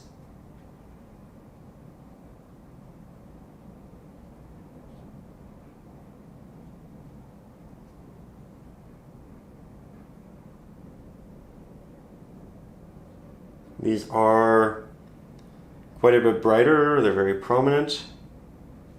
So I like to go in with a less is more approach initially, and you can see that I'm jumping around a lot, that way I don't add too much to any one area. And then here we get more into the tapping.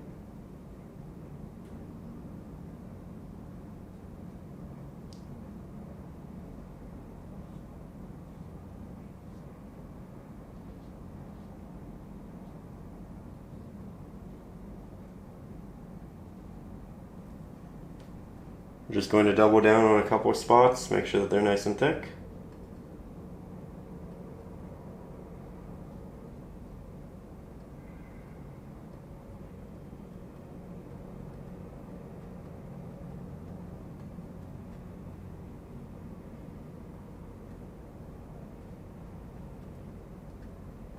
Of course, we also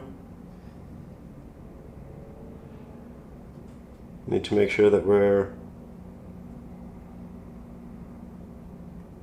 giving some time and attention to the left-hand portion of grass. I'm also building up the highlights a couple of times while we're back here, because a lot of them are quite watery, as we want those smaller markings.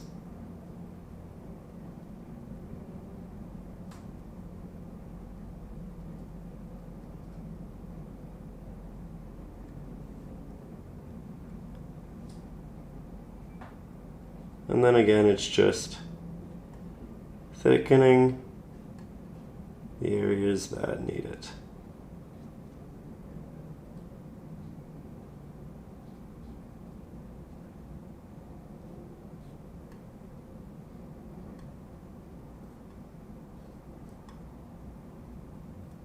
Now, while I will want to go back to the grass, what I really would like to do is just block in this area right here. And I'm going to do that with a mid-green, so sap green, Mars black. We will get some of our cadmium yellow, which is very much trying on the palette, hint of titanium white.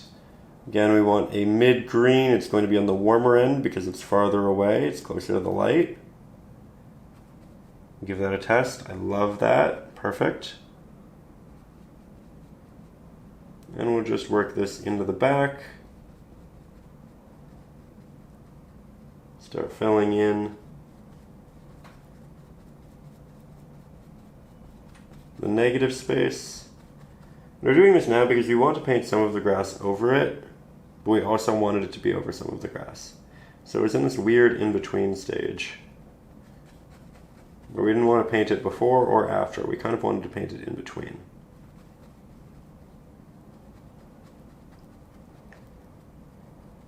Here you can see I'm just trying to create unique markings with the flat-headed brush.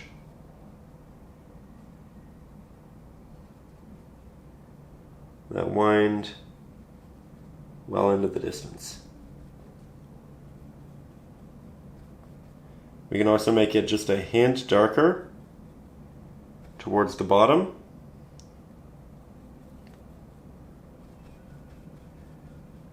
And towards the back. Though remember, we will be adding actual darker texture and actual highlight, so this is just giving us that base. I'm leaving in a lot of brush strokes to add character, but yet again, it's one of those really funny instances where you can just dramatically tell the difference between subjects that have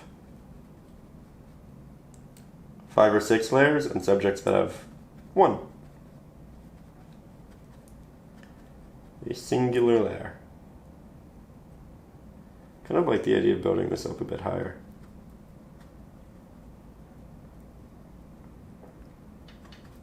Yeah, that's nice.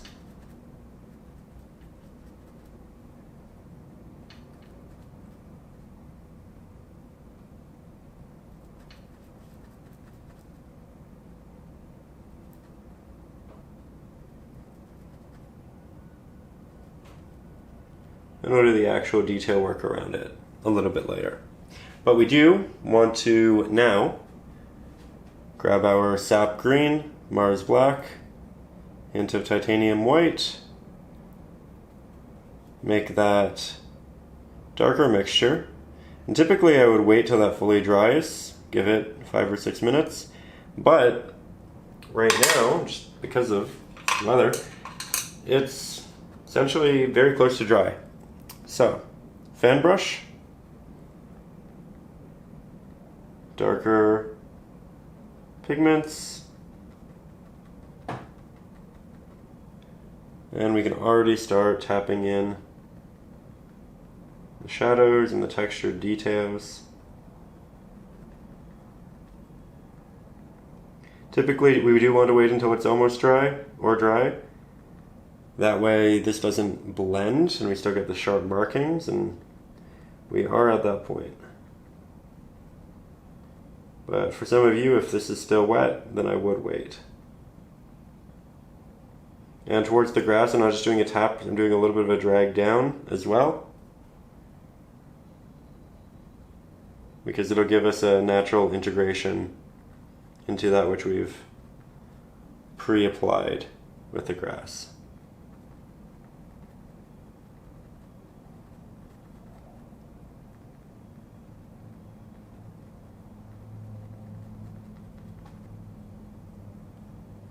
Remember, there's more shadow towards the bottom, gets lesser towards the top. So I'm just using that which is left on the brush after it dissipates towards the top.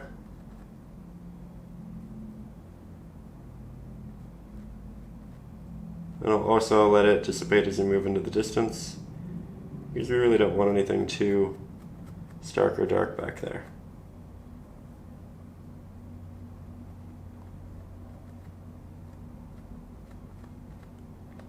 There we go. Now that we do need to let dry fully before we head into the next step. From here, we are going to start making the highlights for this bush, and we'll do so with our sap green, titanium white, Naples yellow, because we do want it to be warmer. It is inset in the background, right? Hint of our Mars black, because we do want to desaturate it to a point. And for now, I think we will avoid the more bright pigments. Switch back over to our dry and clean fan brush. And with this, we're going to apply it in a couple of different spots. The light is going to wrap its way around the side because there's this large opening, right? So we can start tapping this in, and it's not going to look initially cohesive with what we have in the background because, as you likely recall, we added a bit of a glaze. So we brightened that, we added warmth to it, and that is something we will do here, but not yet. First, we'll work that around the side. Of course, the top will also receive a similar portion of light. Then we'll get just a hint of it on this side. There are a lot of trees in here that are blocking that light, and light's more so going to wrap around on the right hand side, but we will get hints of it. So I'll be mindful and careful with these additions. Lead it down into the grass. Bring out details through light in the distance.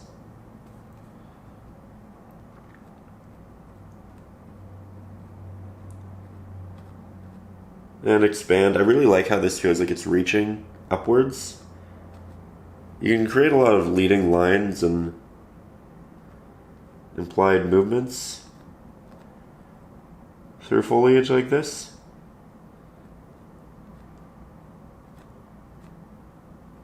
And then as we start to run out of pigment, we're just going to work our way inwards, right? So it's a bit softer. It isn't as opaque. And when we have new pigment, we apply that to the actual side. That way we let it dissipate before we work our way back into the central portion. But really love how this is turning out.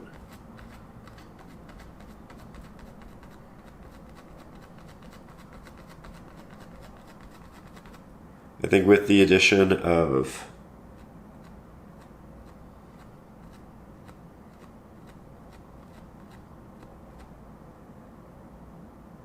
our true warming glazes and we get that hue that we're really looking for, it'll be perfect. Now we'll just take a step back to make sure that it's all coming together as we go back in with our liner brush and incorporate intentional markings, right?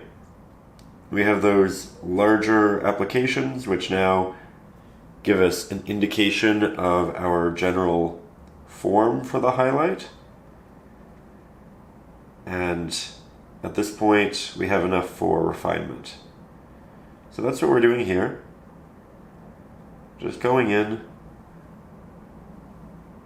filling the areas which could have great form had we had slightly more control in our application style.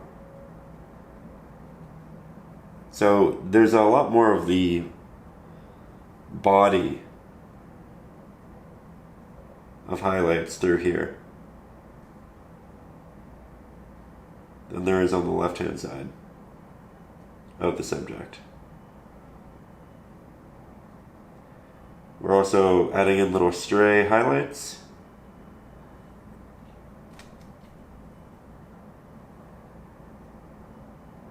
Just so that it doesn't look too manufactured.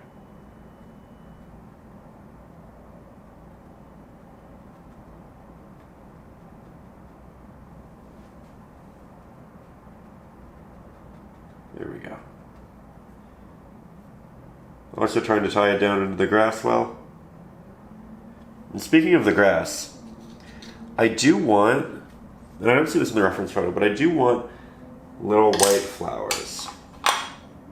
So, the purpose here is we have a lot of very sharp tap textured through this. We have a lot of sharp tap textured through the background, but a lot of what we have in the foreground is larger because it was done with a liner brush and not the fan brush, and I want an element done with the fan brush to make this texturally work better with this and this.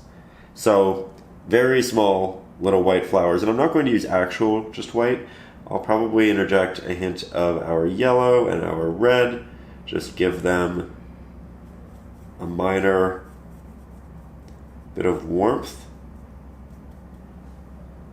We don't really ever want to use just a pure Mars black or titanium white. We want to incorporate hue. And I'll pick a couple areas. I'm going to start in the background because it's safest. Easier to fix a background than a foreground. That's actually not always true. It depends on your layering, but here it is.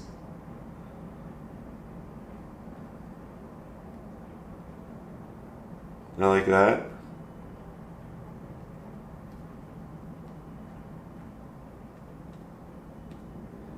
So far, so good. I'm going to try to not do too many of these.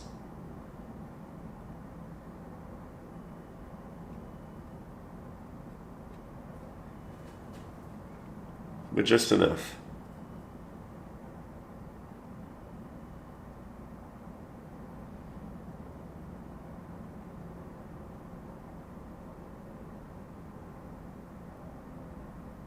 There are clusters, but then there are also individual ones, and that's very intentional. They're also much larger in the foreground. You can see that those are done with greater taps.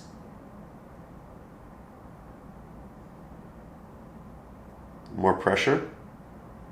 In the background, it's much more subtle.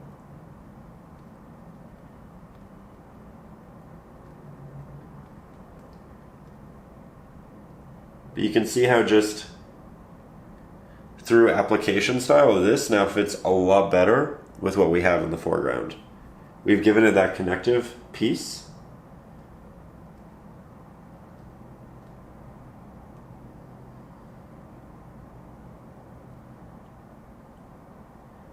We can do a couple. Now we'll get a little closer, switch back over to our flat-headed brush, the smaller variant, and much like we did before, we'll grab some of our cadmium yellow, cadmium red, mix up a nice saturated orange, which we will desaturate to a point and thicken with our Naples yellow. Naples yellow is also a great conduit to just thickening the pigment, which isn't ideal when glazing. You want something thin, but we can still get it quite thin with water.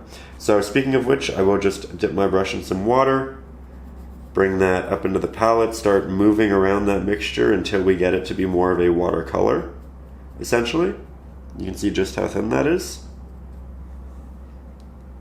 I'm going to begin by applying it in the distance.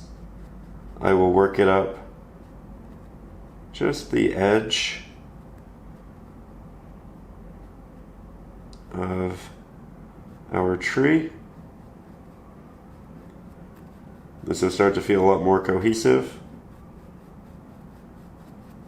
As it dissipates, I'm going to go back to the other side and just do a slight blend. That way it doesn't have a hard edge. We want this to softly wrap around the tree.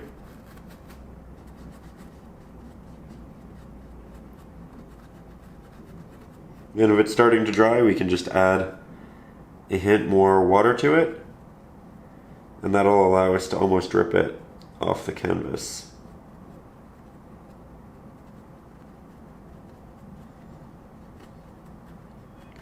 I'm also building it up so it looks like there's this warmer highlight, and we can even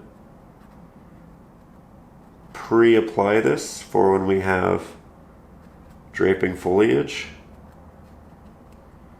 But this warmth will be really beautiful in the background. Adds a lot of depth too.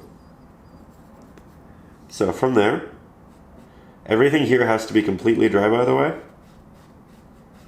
We cannot have any of that titanium white heavy mixture be still wet at this point.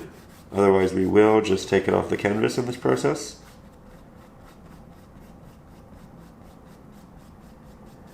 And I'm not doing a lot to begin with.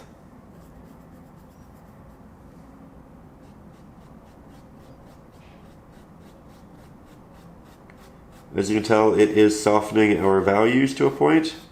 It's making our darks a little bit lighter, it's making our lights a little bit darker. But what it's predominantly doing, and what we really wanted it to do, is making the painting warmer.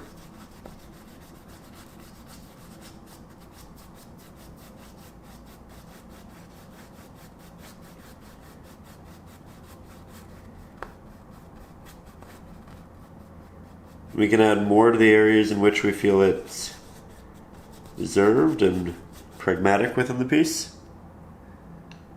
But we do need to wait before we really build a lot of those highlights, because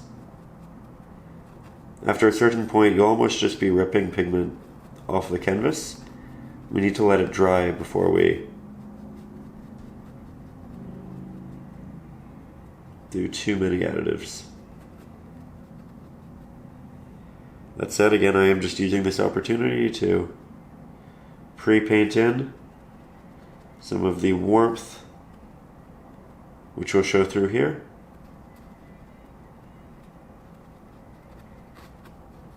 So, stepping back, I am very pleased with where we are currently at. I think that it's well balanced, and we're ready to work on this. We'll likely come back down here, refine things, add extra highlights, have some subjects stand out a bit more, because when you add those glazes, you do kind of combine them to a point, right? They lose their individuality to a degree, but that's not necessarily a bad thing. That's really what we're attempting to do, though there is room to elevate certain areas, and we will likely go back and do that.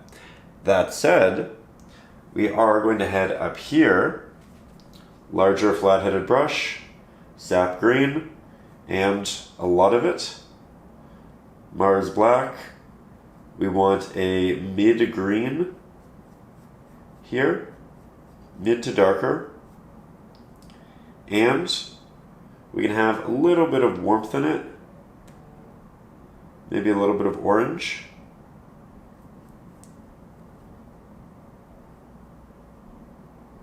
A little bit of Naples yellow. And it's really in the foreground, so it can be more saturated.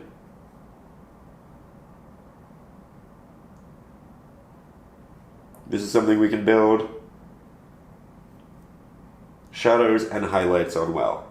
So, we have all of these drawings in our tree. I'm not going to worry about them. Typically, we start on the edge. Here, I'm just working in the body because this was the mix, or this was the brush mix that had the blend on it, so there was a lot of excess pigment. But now that there isn't, I will venture towards the edges and apply those first using the corner of my brush.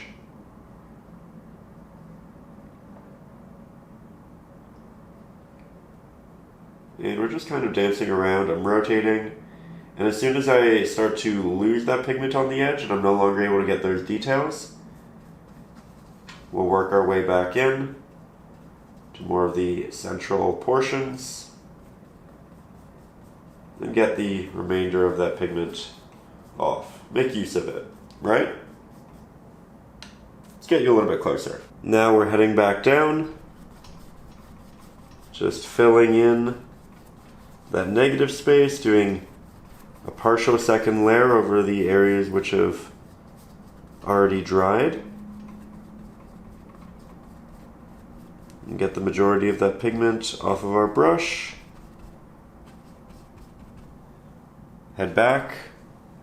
Now that we have fresh pigment, we can work around our edges with a bit more sharpness. Though we are going to do the actual edges with a different brush. This is more of just a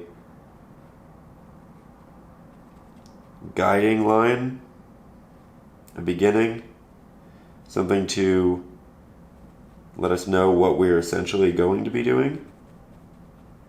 And it also keeps it looking okay, so we don't kind of worry like, oh no, did I really hinder the painting? Is it, after all of this work, not going to look the way I want to?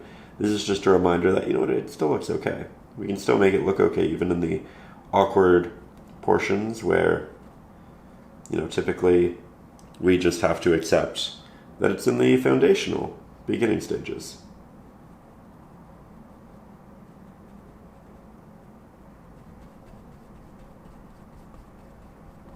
And a little bit of a blend back in here. Again, I'm not upset if we have brush strokes. In fact, I'm happy with that, as it will add good texture. Though we do want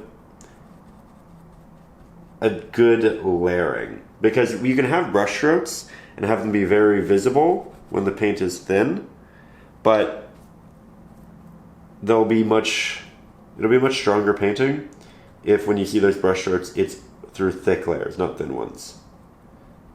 Which means more paint, a little bit more time, but a greater result.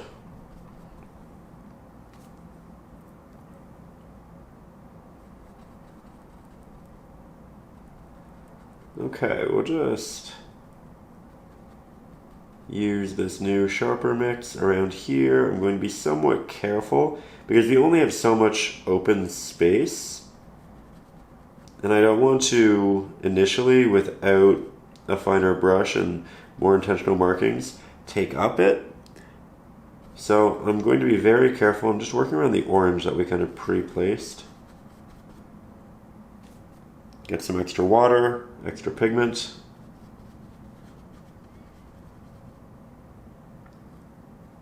And then have this lead back down. Something else we can do is we can add a little bit of Mars Black to that mix, not too much. And we can place this towards the back and the bottom, because this is going to be receiving the least amount of light.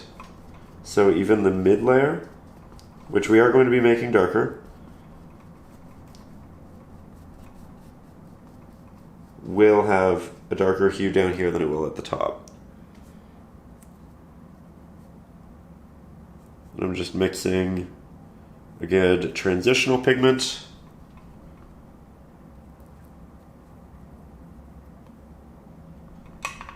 There we go.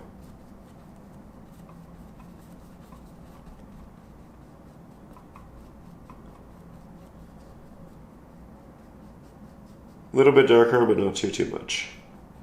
Now, as you likely have guessed, our next step is to work in some shadows, and we need an abundance of paint to do so because we have a very large area. So with this, I am just sticking to Mars Black, Sap Green, and Titanium White. We don't need the Naples Yellow, we don't need the shadows here to have a warmer hue. In fact, if anything, because it's closer to the foreground, it's farther away from the light, we might want to create contrast. If anything, we might make it cooler with the French Ultramarine blue, which is still a warm blue, but relative to the other colors on the palette, it would look cooler. That said, here, grabbing that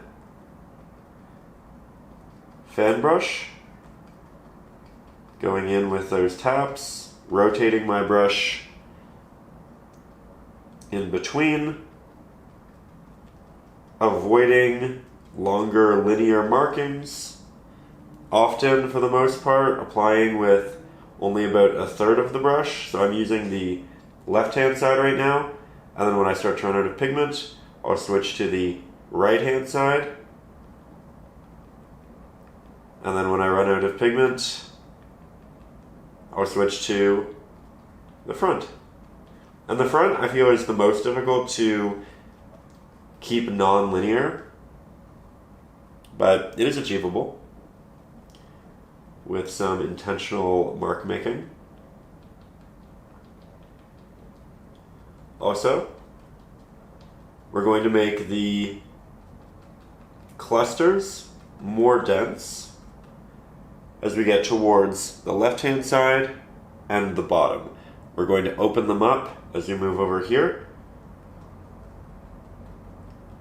And I will get you closer. That way, again, you get to see it from multiple distances and perspectives. Isn't that just such a warm view?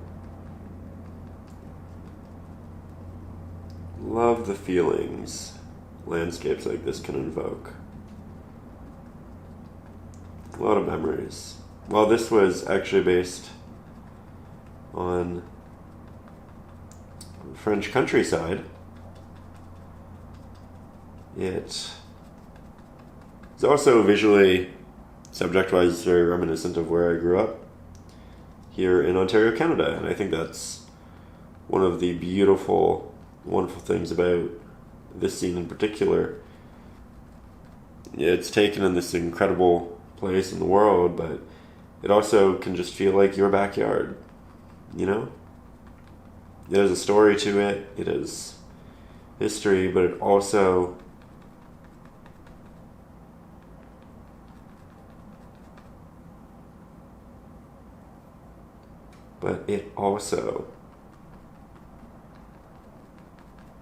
can bring you to a relatable, nostalgic place. You can see that I'm really opening these up. There's a lot more space in between my taps over here. I'm also letting the pigment run out to a greater degree, and we have this softer pitter-patter, where over here I was consistently grabbing new pigment so that all of my markings were incredibly stark. Where on this side, while I do still want those stark markings, I'm happy to complement them with adjacent, softer additions.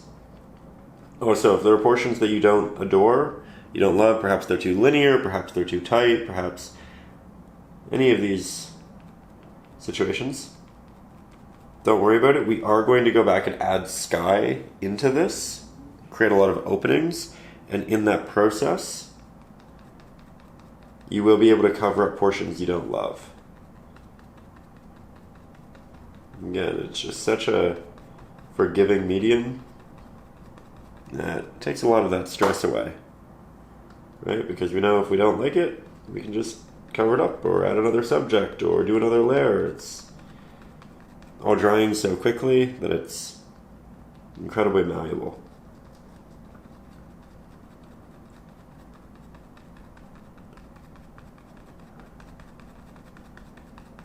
And again, now that we're getting closer to the bottom, our markings are going to get tighter.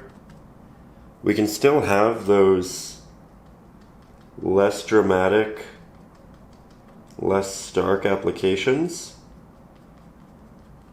especially towards the right-hand side. But here we're looking for, in the very least, an amalgamation of them, rather than a strict one or the other. So here, it's running out, it's running out. And now again, as we pull farther back, I think it's evident just how much extra application we've applied to this bottom portion. And the goal now, from slightly more of a distance, and you can hold your brush a little bit farther back,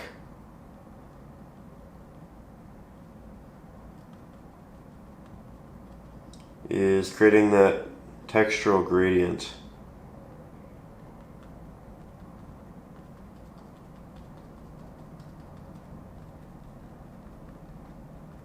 Just have a little bit left on the brush, making use of it.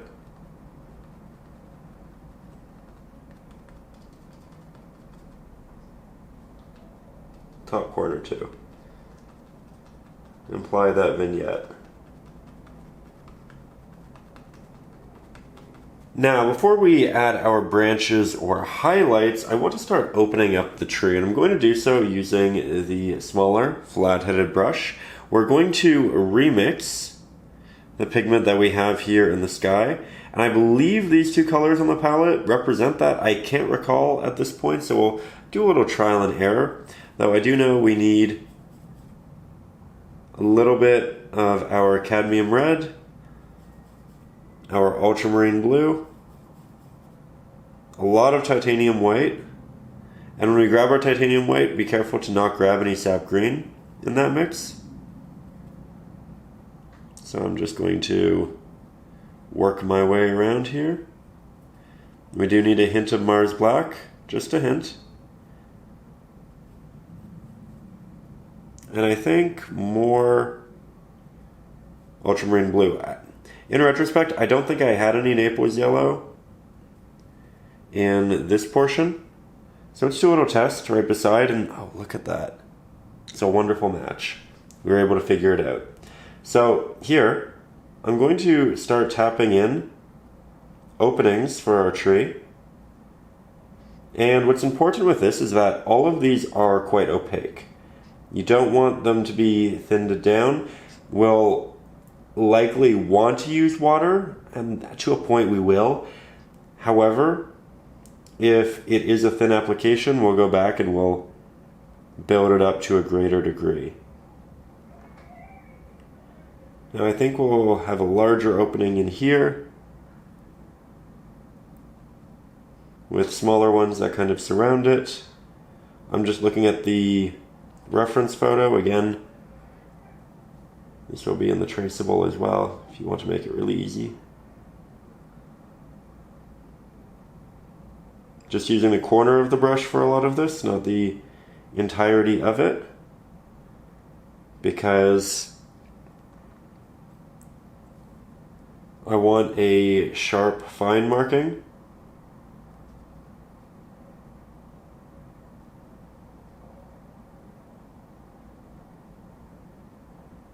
And here you can see I'm building pattern with the openings. I don't want that much pattern. So we're going to try to break that, though a lot of it does move this way intentionally, as it creates that leading line that brings us into the painting, right? Create some larger openings towards the top. but it adds so much easy, quick depth to it. Makes it feel less blocky and monolithic, more natural and free-flowing.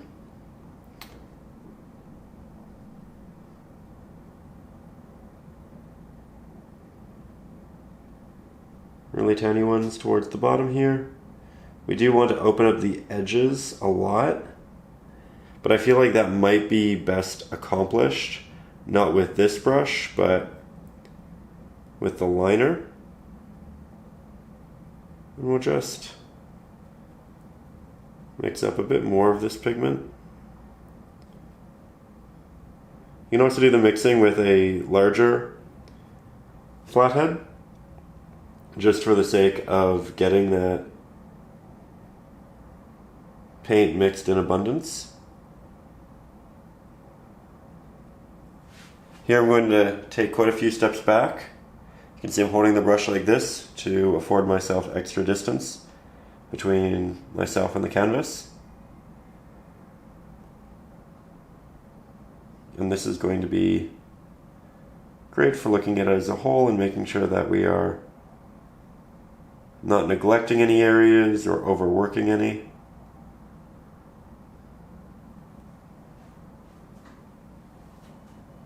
So far, so good. As we get down towards this area, you might want to start making it a little bit more yellow, and that's where we could start interjecting the Naples yellow. So far, I like it though. Also, for the record,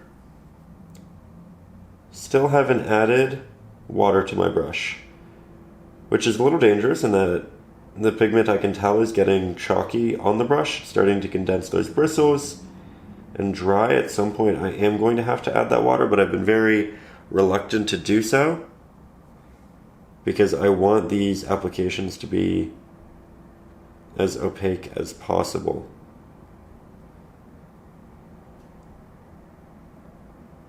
That said, we are coming to that time, and when we do, I'm going to clean it, dry it fully, and then if I still want more openings akin to what we are rendering, I will begin applying again.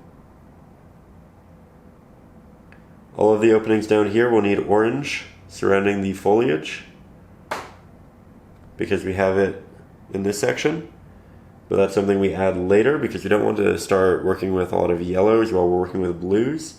Otherwise, it'll probably get a little muddy and maybe start changing it into a green.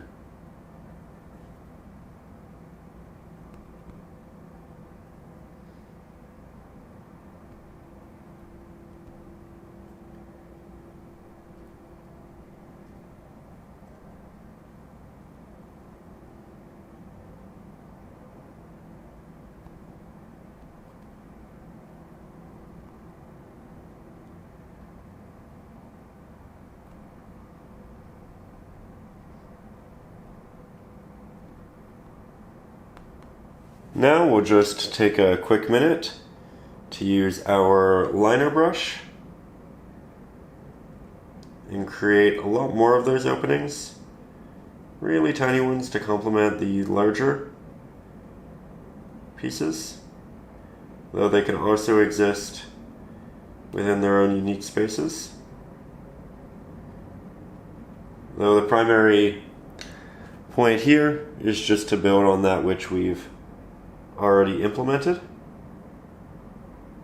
and want to further. So here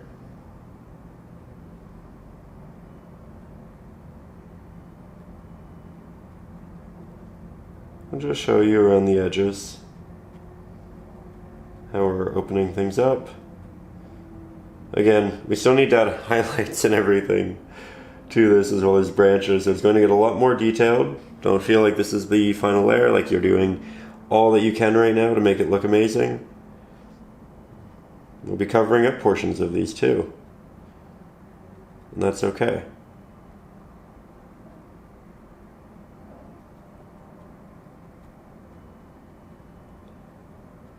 Trying to really build on the larger ones Make those feel as natural as we can.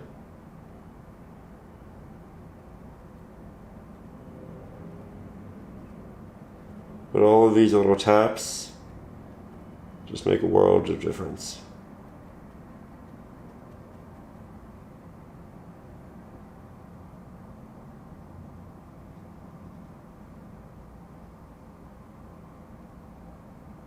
Looking in the viewfinder, because it lets me see it essentially from a lot farther away than it actually is.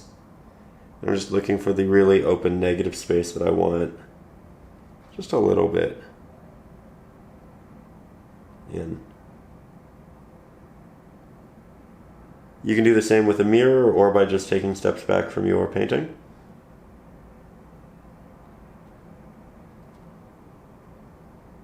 Don't want too many there, don't want too many at the bottom.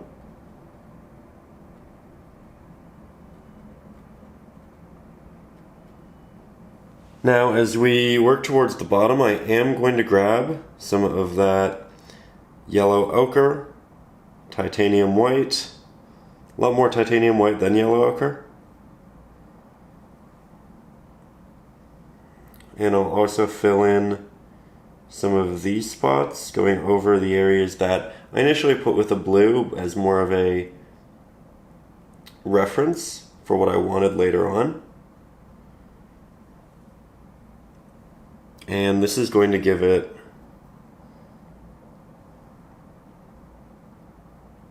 a lot more dimension through the hue.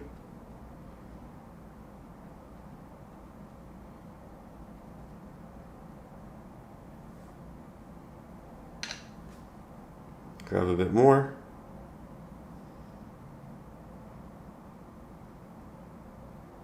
I'm using a bit of water at this point to get really small markings, and as a result it is semi-transparent, so I'm having to go over it numerous times, but that's okay. I'm also re-interjecting this warmth into a couple open spots that were kind of previously established.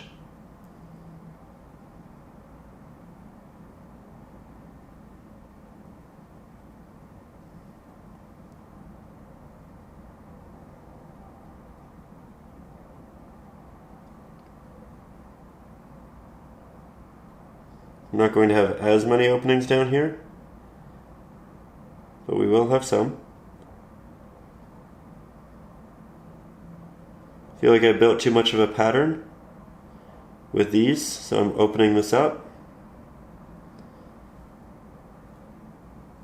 Definitely looks better.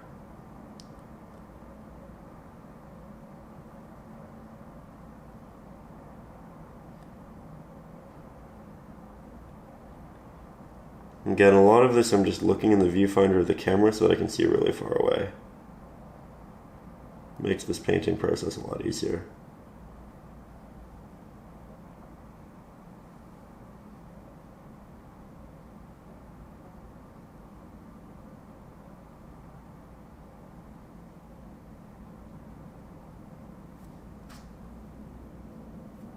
You can also scrape off paint to make it look really soft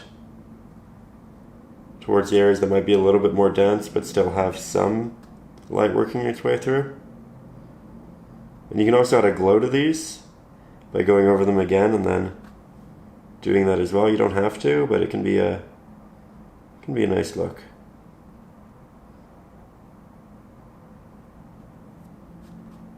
Now I've gone ahead and resketched in some of the branches after all of this dried, and from there, going back to the larger flat-headed brush, grabbing some burnt sienna for the first time in a while, Mars black, a little bit of sap green. We're trying to make this a nice earthy, darker hue.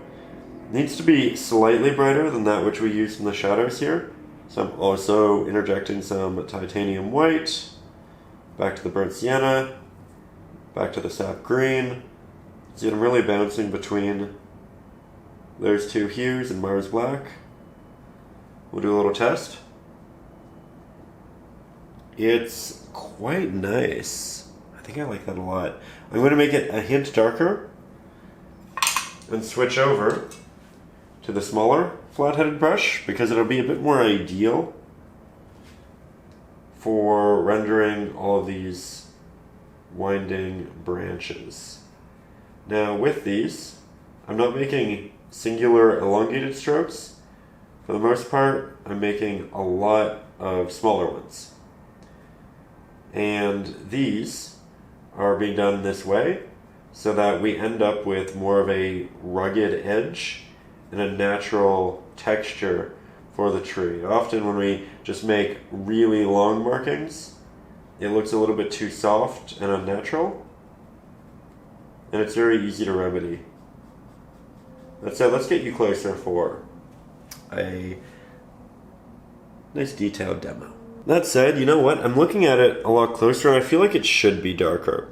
I like that color, I like that value, but I don't think it makes sense within the context of where it is. I just think that it would have more shadow on it, and I can see in the reference photo that it is fairly shadowed. So I'm going to add some extra Mars Black. Because that's desaturating it, going back in with our hues as well. Now I'm going to let that dry before I go over it again. However, we can take this into other branches that are down here, and as you can see, lots of minute markings, not singular elongated ones.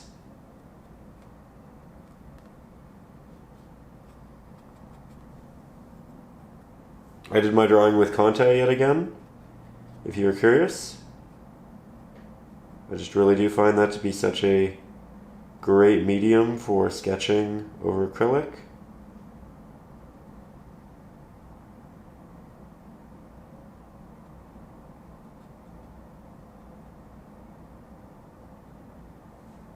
There we go.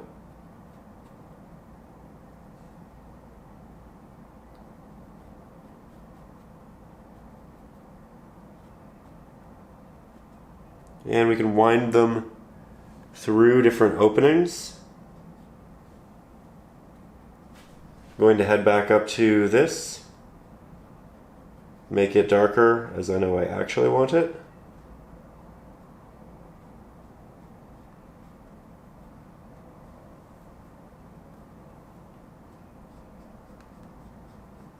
Might leave the top portion of each branch a little bit lighter, just because the light will come down from the top, but if so, very minimally.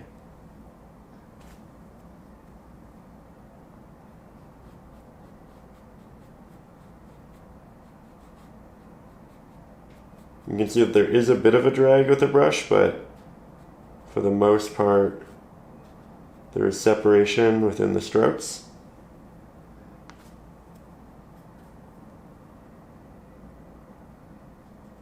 And I'm not continuously making these go forever. They'll pop in and they'll pop out. The idea is that they are within a three-dimensional space, right? Occasionally they'll be in front of leaves, occasionally they'll be behind them. And it is our job to show it weaving through and behind, doing both. Now it'll stand out best over brighter areas and patches, but don't be afraid to let it get lost in the darker portions as well, because that will just naturally happen. And while it won't be highly visible, it will help the piece as a whole. Not every marking needs to be a dramatic one. In fact, often the best, in my opinion, colors and portions of a piece are the more subtle ones, rather the subtleties.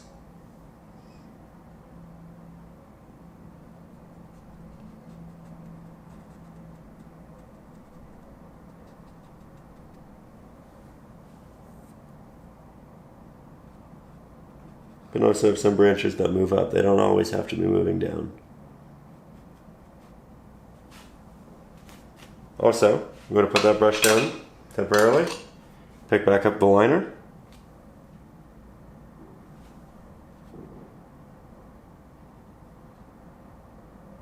and get some of these outskirts areas that were a little difficult with a larger flat-headed brush. You can also have some that kind of reach out into the sky because we will be adding more foliage. And we can connect foliage to them.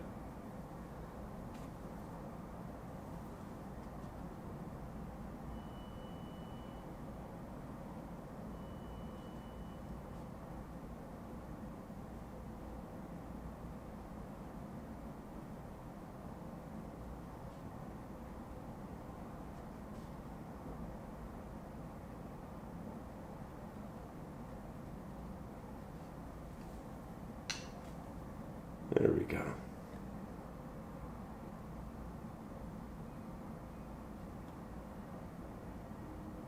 Applying as little pressure as I possibly can.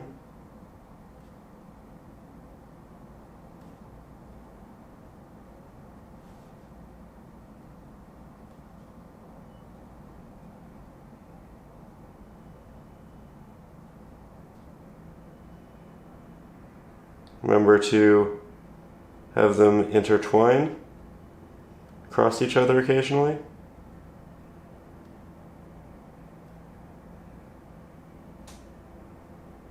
It can look a little messy, and that's all right.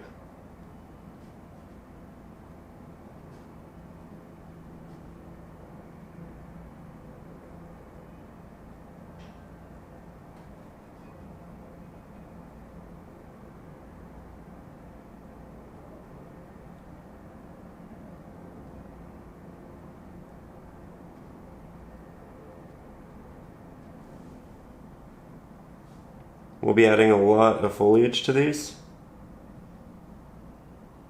So while it might start to look awkward with all these extra protruding pieces, recognize that there is a purpose to them, and that soon will make the painting look a lot better. Which I feel like is starting to say something, because it's definitely coming into its own, even at this point. We'll just do not too many more up here, but a couple.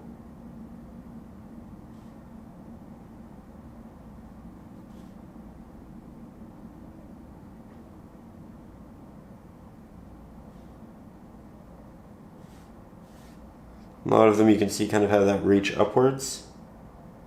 I like that look a lot.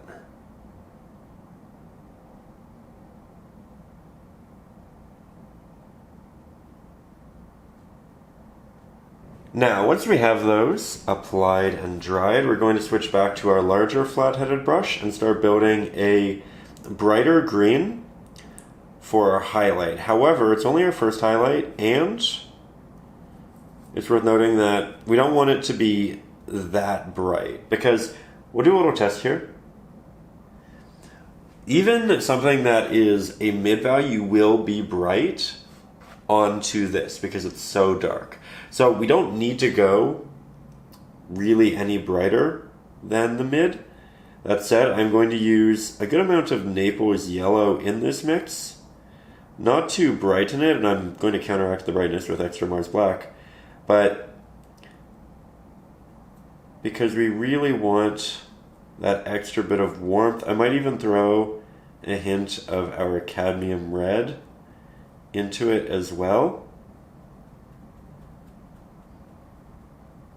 That'll desaturate the green to a hint, warm it up. Red and green are complementary colors. When you put them together, they do desaturate each other. That said, going back to the fan brush, however, I don't want to apply it with all of the bristles like this. I don't want that many tight, close markings. At this point, we're going to see the individual leaves to a much greater degree than we did in any of our distant subjects. So these need to be larger because they're closer. Now we're still going to use this brush because when we make it wet, as you can see, we end up with more of a fork-like shape, right? So we can get much larger markings. Now I have 7 or 6, looks like 6, rather than 50. And this would be great to apply those. So I'll grab it. I'll start along some of these edges where we have our new protruding branches. And then I'll also start to tap inside. Now, while we add water to condense our bristles on this brush and make these markings larger, recognize that that does come at the cost of somewhat of a desaturated, or sorry, a semi-transparent application. The Naples yellow that we added into the mix is going to counter that to a point because it's such a thick pigment. But regardless, this is something we need to be mindful of. And the best way to be mindful of it is to just make sure that we are always going back to get new paint as soon as it starts to look thin. We want to keep it nice and thick.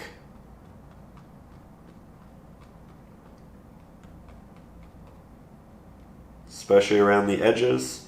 As we move more so in towards the center, it can dissipate, it can be semi-transparent, it doesn't need to be as dramatic, but at the very least around the edges, we want that good, thick pigment.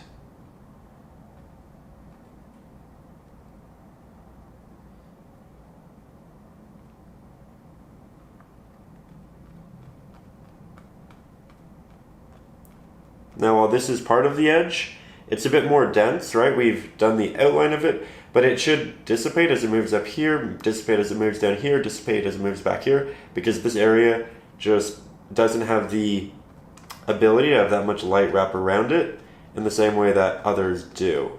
If that makes sense. That said, let's get you a little bit closer. Okay, so from here, we're just moving down, continuing to implement these applications.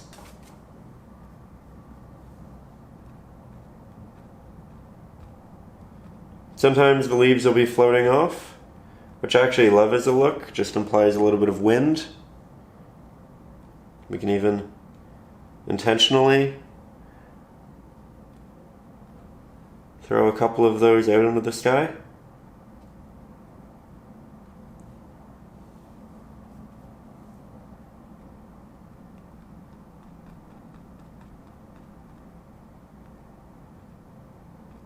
We're going to cover some of our branches, but not all.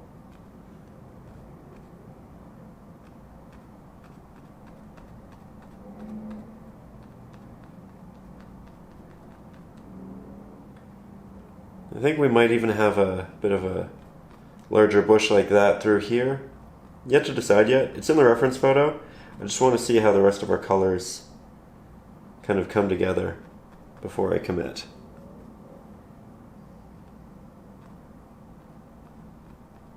That said, fairly happy with this as a layer.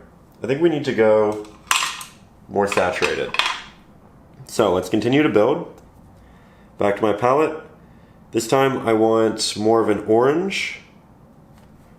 So we'll grab our Cad red, Cad yellow, a little bit of our Naples yellow as well.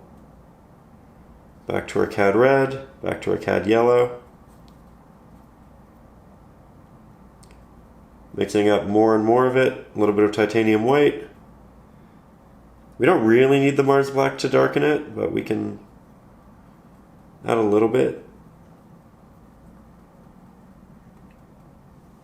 I'm just going to do a test.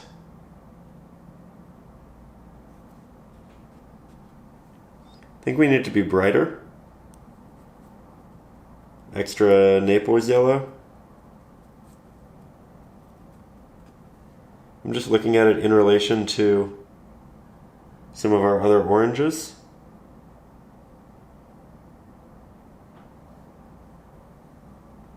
Let's make it more yellow.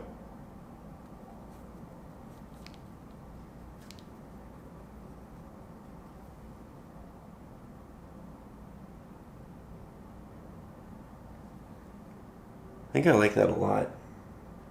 Let's give it a try. Back here, making sure my brush is nice and damp, taking off the excess water, making sure it has that great fork-like effect. We'll begin down here because this is where it just makes the most sense.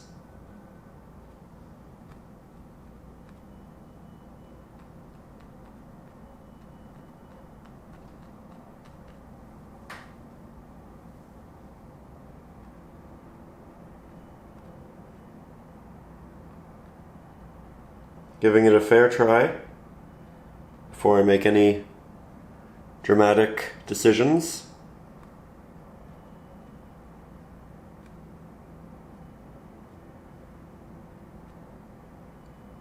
Oh, I love that. Right down here.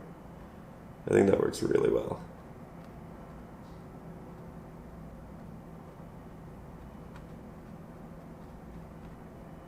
We kind of have that circular effect. One's leading into the other. Keeps the eye moving, but where we want it to be.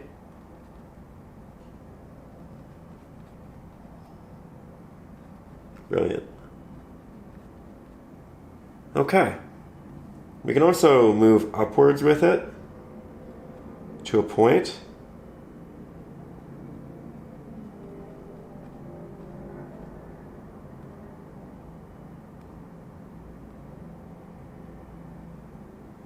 Adding a little bit of a highlight to some of these stray pieces. Painting these highlights around some of our openings.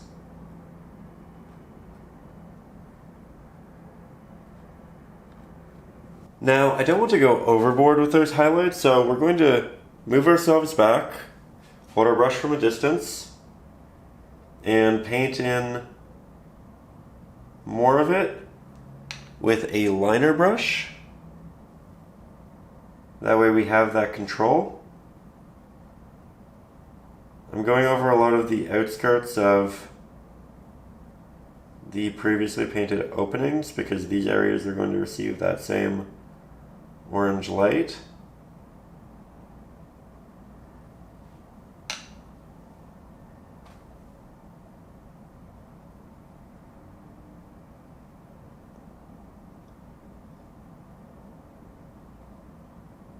Again, I'm trying to be mindful, not overdo it, but give it the natural progression upwards.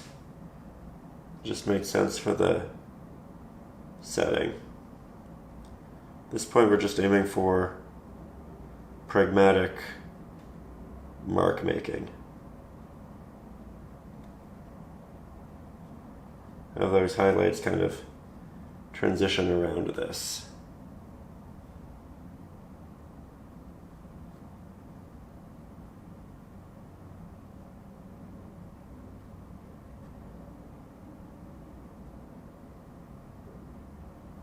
Okay, I think we have just about enough, at least for now. We can always go back and add more. But I'll also use this to expand upon the bush that we have right here. Build up its highlights just a hair. We'll make a even brighter mixture with more titanium white.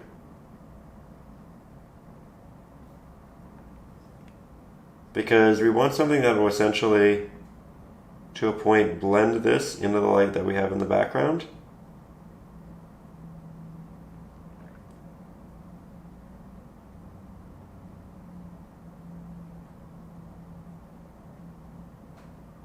And now we have a lot of color complexity, a lot going on with our details.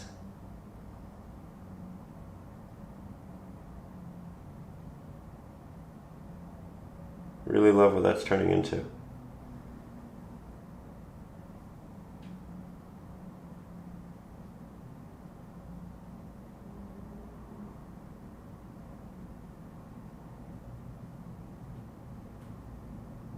We can add this to the other one.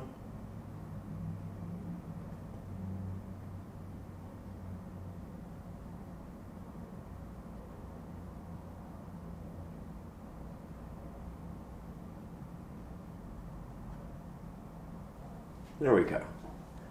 Okay, very happy with that.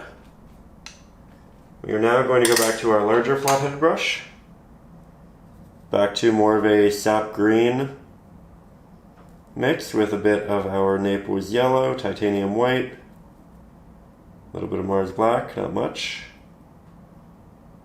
cadmium yellow. Do a little test. Make sure that it's in line with that which we've used before.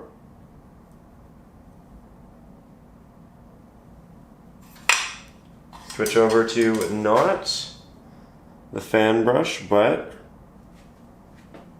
the liner, because I want a lot of these markings to be very intentional.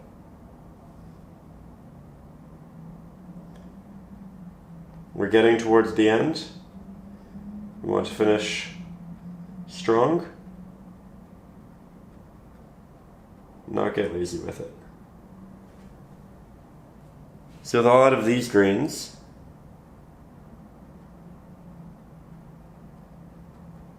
I'm creating a transition into the oranges, trying to have some that overlap, some that just kind of bounce back and forth between them. That way we have that natural transition from the warmer hues and that light at the bottom into our more fresh greens towards the top. Now, while we want to do the majority of this from a distance, I do want to show you the detail work and how we're going to start moving in to some of the darker portions. So here, I'm just tapping on these individual leaves. I'm overlapping different portions of our branch. I'm overlapping open areas in the sky. We're creating larger clusters.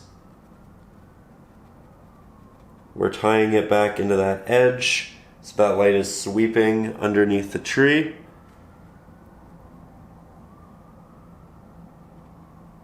But then we're also going to go above.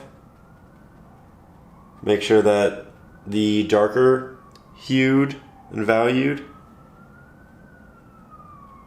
leaves aren't the only ones at the very edges of our tree.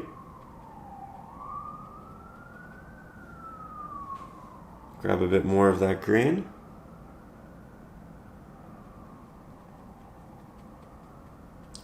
We'll work it through here. I think we'll create a patch in here as well that just kind of protrudes and catches extra light.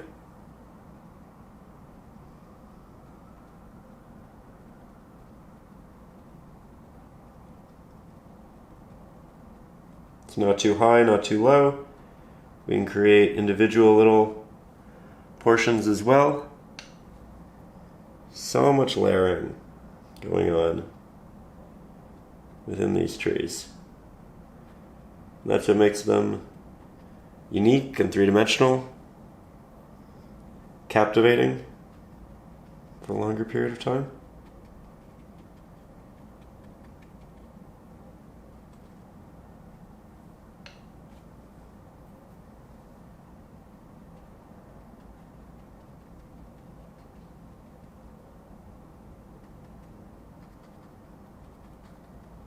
Again, finding spots for clusters.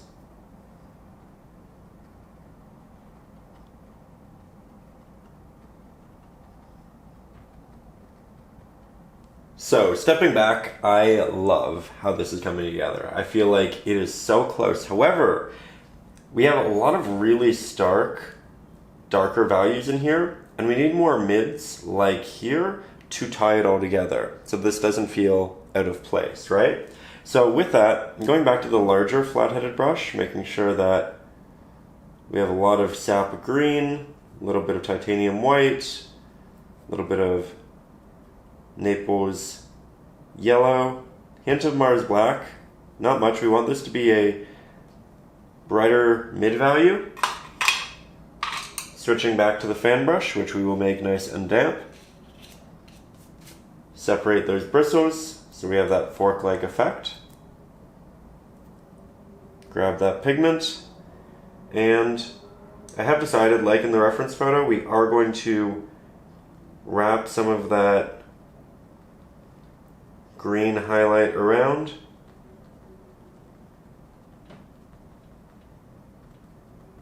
So we work it out into the orange, and then we start bringing it back a little bit. We do let it dissipate as we get towards the edge. We leave more openings as we get towards the edge.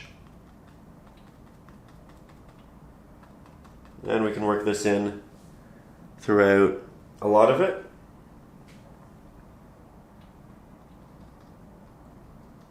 But we're essentially just ensuring that the tree looks nice and full, and we have a good transition from our warmer leaves on the outskirts to our more green, not cool, but traditionally green hues. Something that hasn't been heavily augmented by the warmer hues that we've incorporated, right?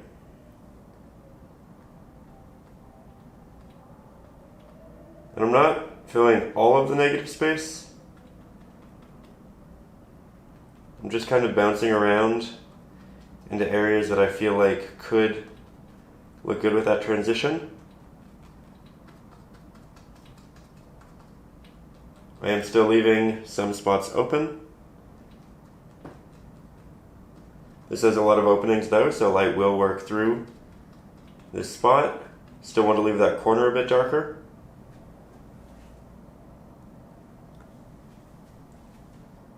Just like that, without a grand amount of effort or color mixing, the tree looks so much more full and natural. We have a wide array of greens. We have a lot of volume. We have this beautiful glow going on towards the bottom. And by the way, if you're new to the channel, as we get towards the end of the lessons, I do like to give out a little keyword. Something that you can leave in the comments as a little badge of honor, essentially, to note subtly that you are part of, on average, the 13% who gets to the very end of the video. Oh my, do you hear that outside? Someone's having a fun day. But it essentially, again, lets me and everybody else here gets here know that you made it to the end. Today's word, I think, is going to be glow, because we really did focus on that down here, and that's where we want the eye. That is the major focus of this piece. So you can use just the word as a comment, or you can incorporate it into a sentence, but the word for today's lesson is certainly glow. Now here I'm continuing to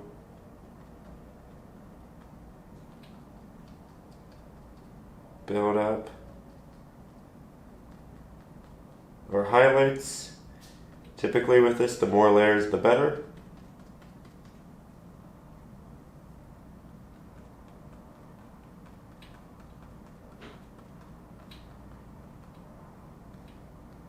Trying to avoid actual lines, as we have in the past.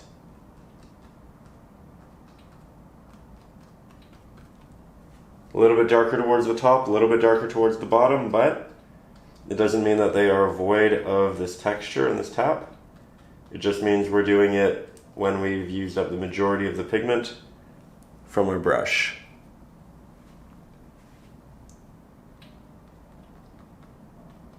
And I'm going over this a couple of times, building up those highlights, because we were placing it over darker values. And our brush does have to be damp. A number of those applications are semi-transparent. We're just making up for that with the extra layers. I am trying to work over top previous applications, though because of the brush that I'm working with, that's not always the case, and that is okay. We can render new ones. They'll look a little bit softer because they will have the darker hue underneath. Now here we'll make this even wider for you so you can really see. Grabbing a bit more of our Naples yellow, hint more titanium white. Create a better transition between those lighter edges and the body, though we can also splash small portions of this highlight throughout.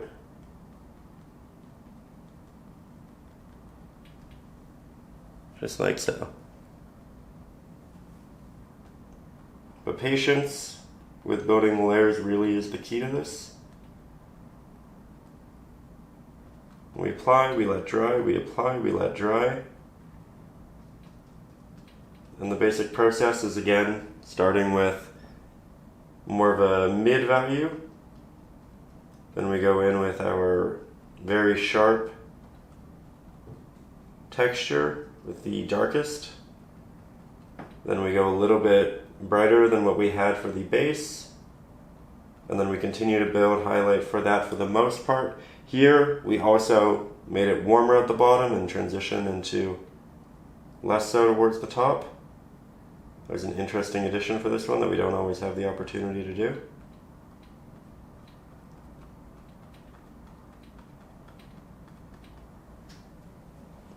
That's looking really nice and full. That said, again, if you are interested in brushes just like these using the exact same set I am, there will be a link to that in the video description. This is a brush I'm very proud of. It is a cruelty-free set in general, so you don't have to worry about the glues that are used between the bristles and whatnot having any impact on animal life or be rendered with that. And on top of that, brushes are nice and diverse. It's a 5-piece brush set, and ones like this can act as 2 fan brushes, which is great, both a soft bristled and a hard bristled, and that's why I'm able to get the really sharp markings, but also the larger ones like you're seeing right now.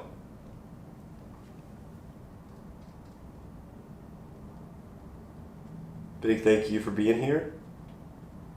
I hope that through this lesson you felt like you've learned a lot. I hope you relaxed. I hope you had fun. I hope you feel inspired. And I hope that your rendition is something that you end up loving and feeling very passionate about.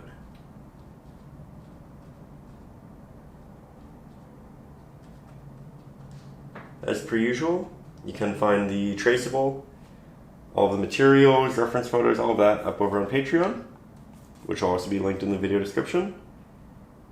And we are starting our new big painting series up there. It's going to be on a 24 by 36 inch canvas. It will be exclusive to that platform, but I will still make videos just like this for the YouTube channel. Though if you want something, you want to work on a really big piece, that is something we're doing right now. Or rather, are about to start.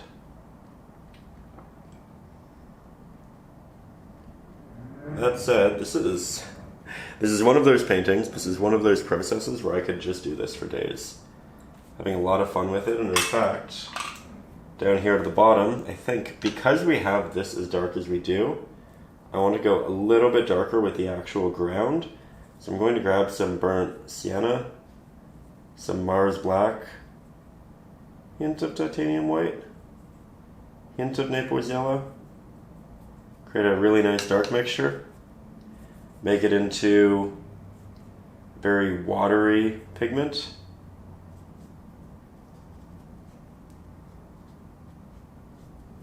And I think we'll just darken this bottom corner a little bit. Going to make it much more watery, my brush anyway.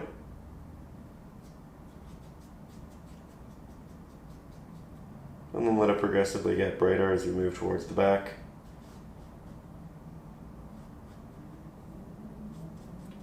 We can do a little bit here too, working around our grass.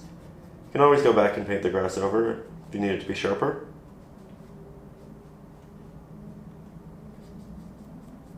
love that.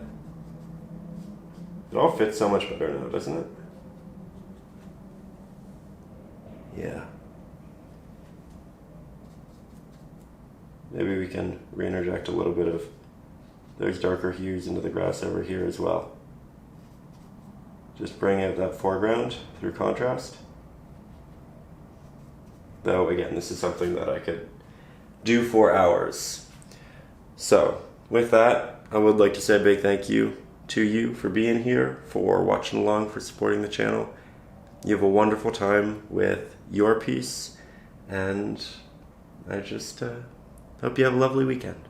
So, above all, as always, stay creative.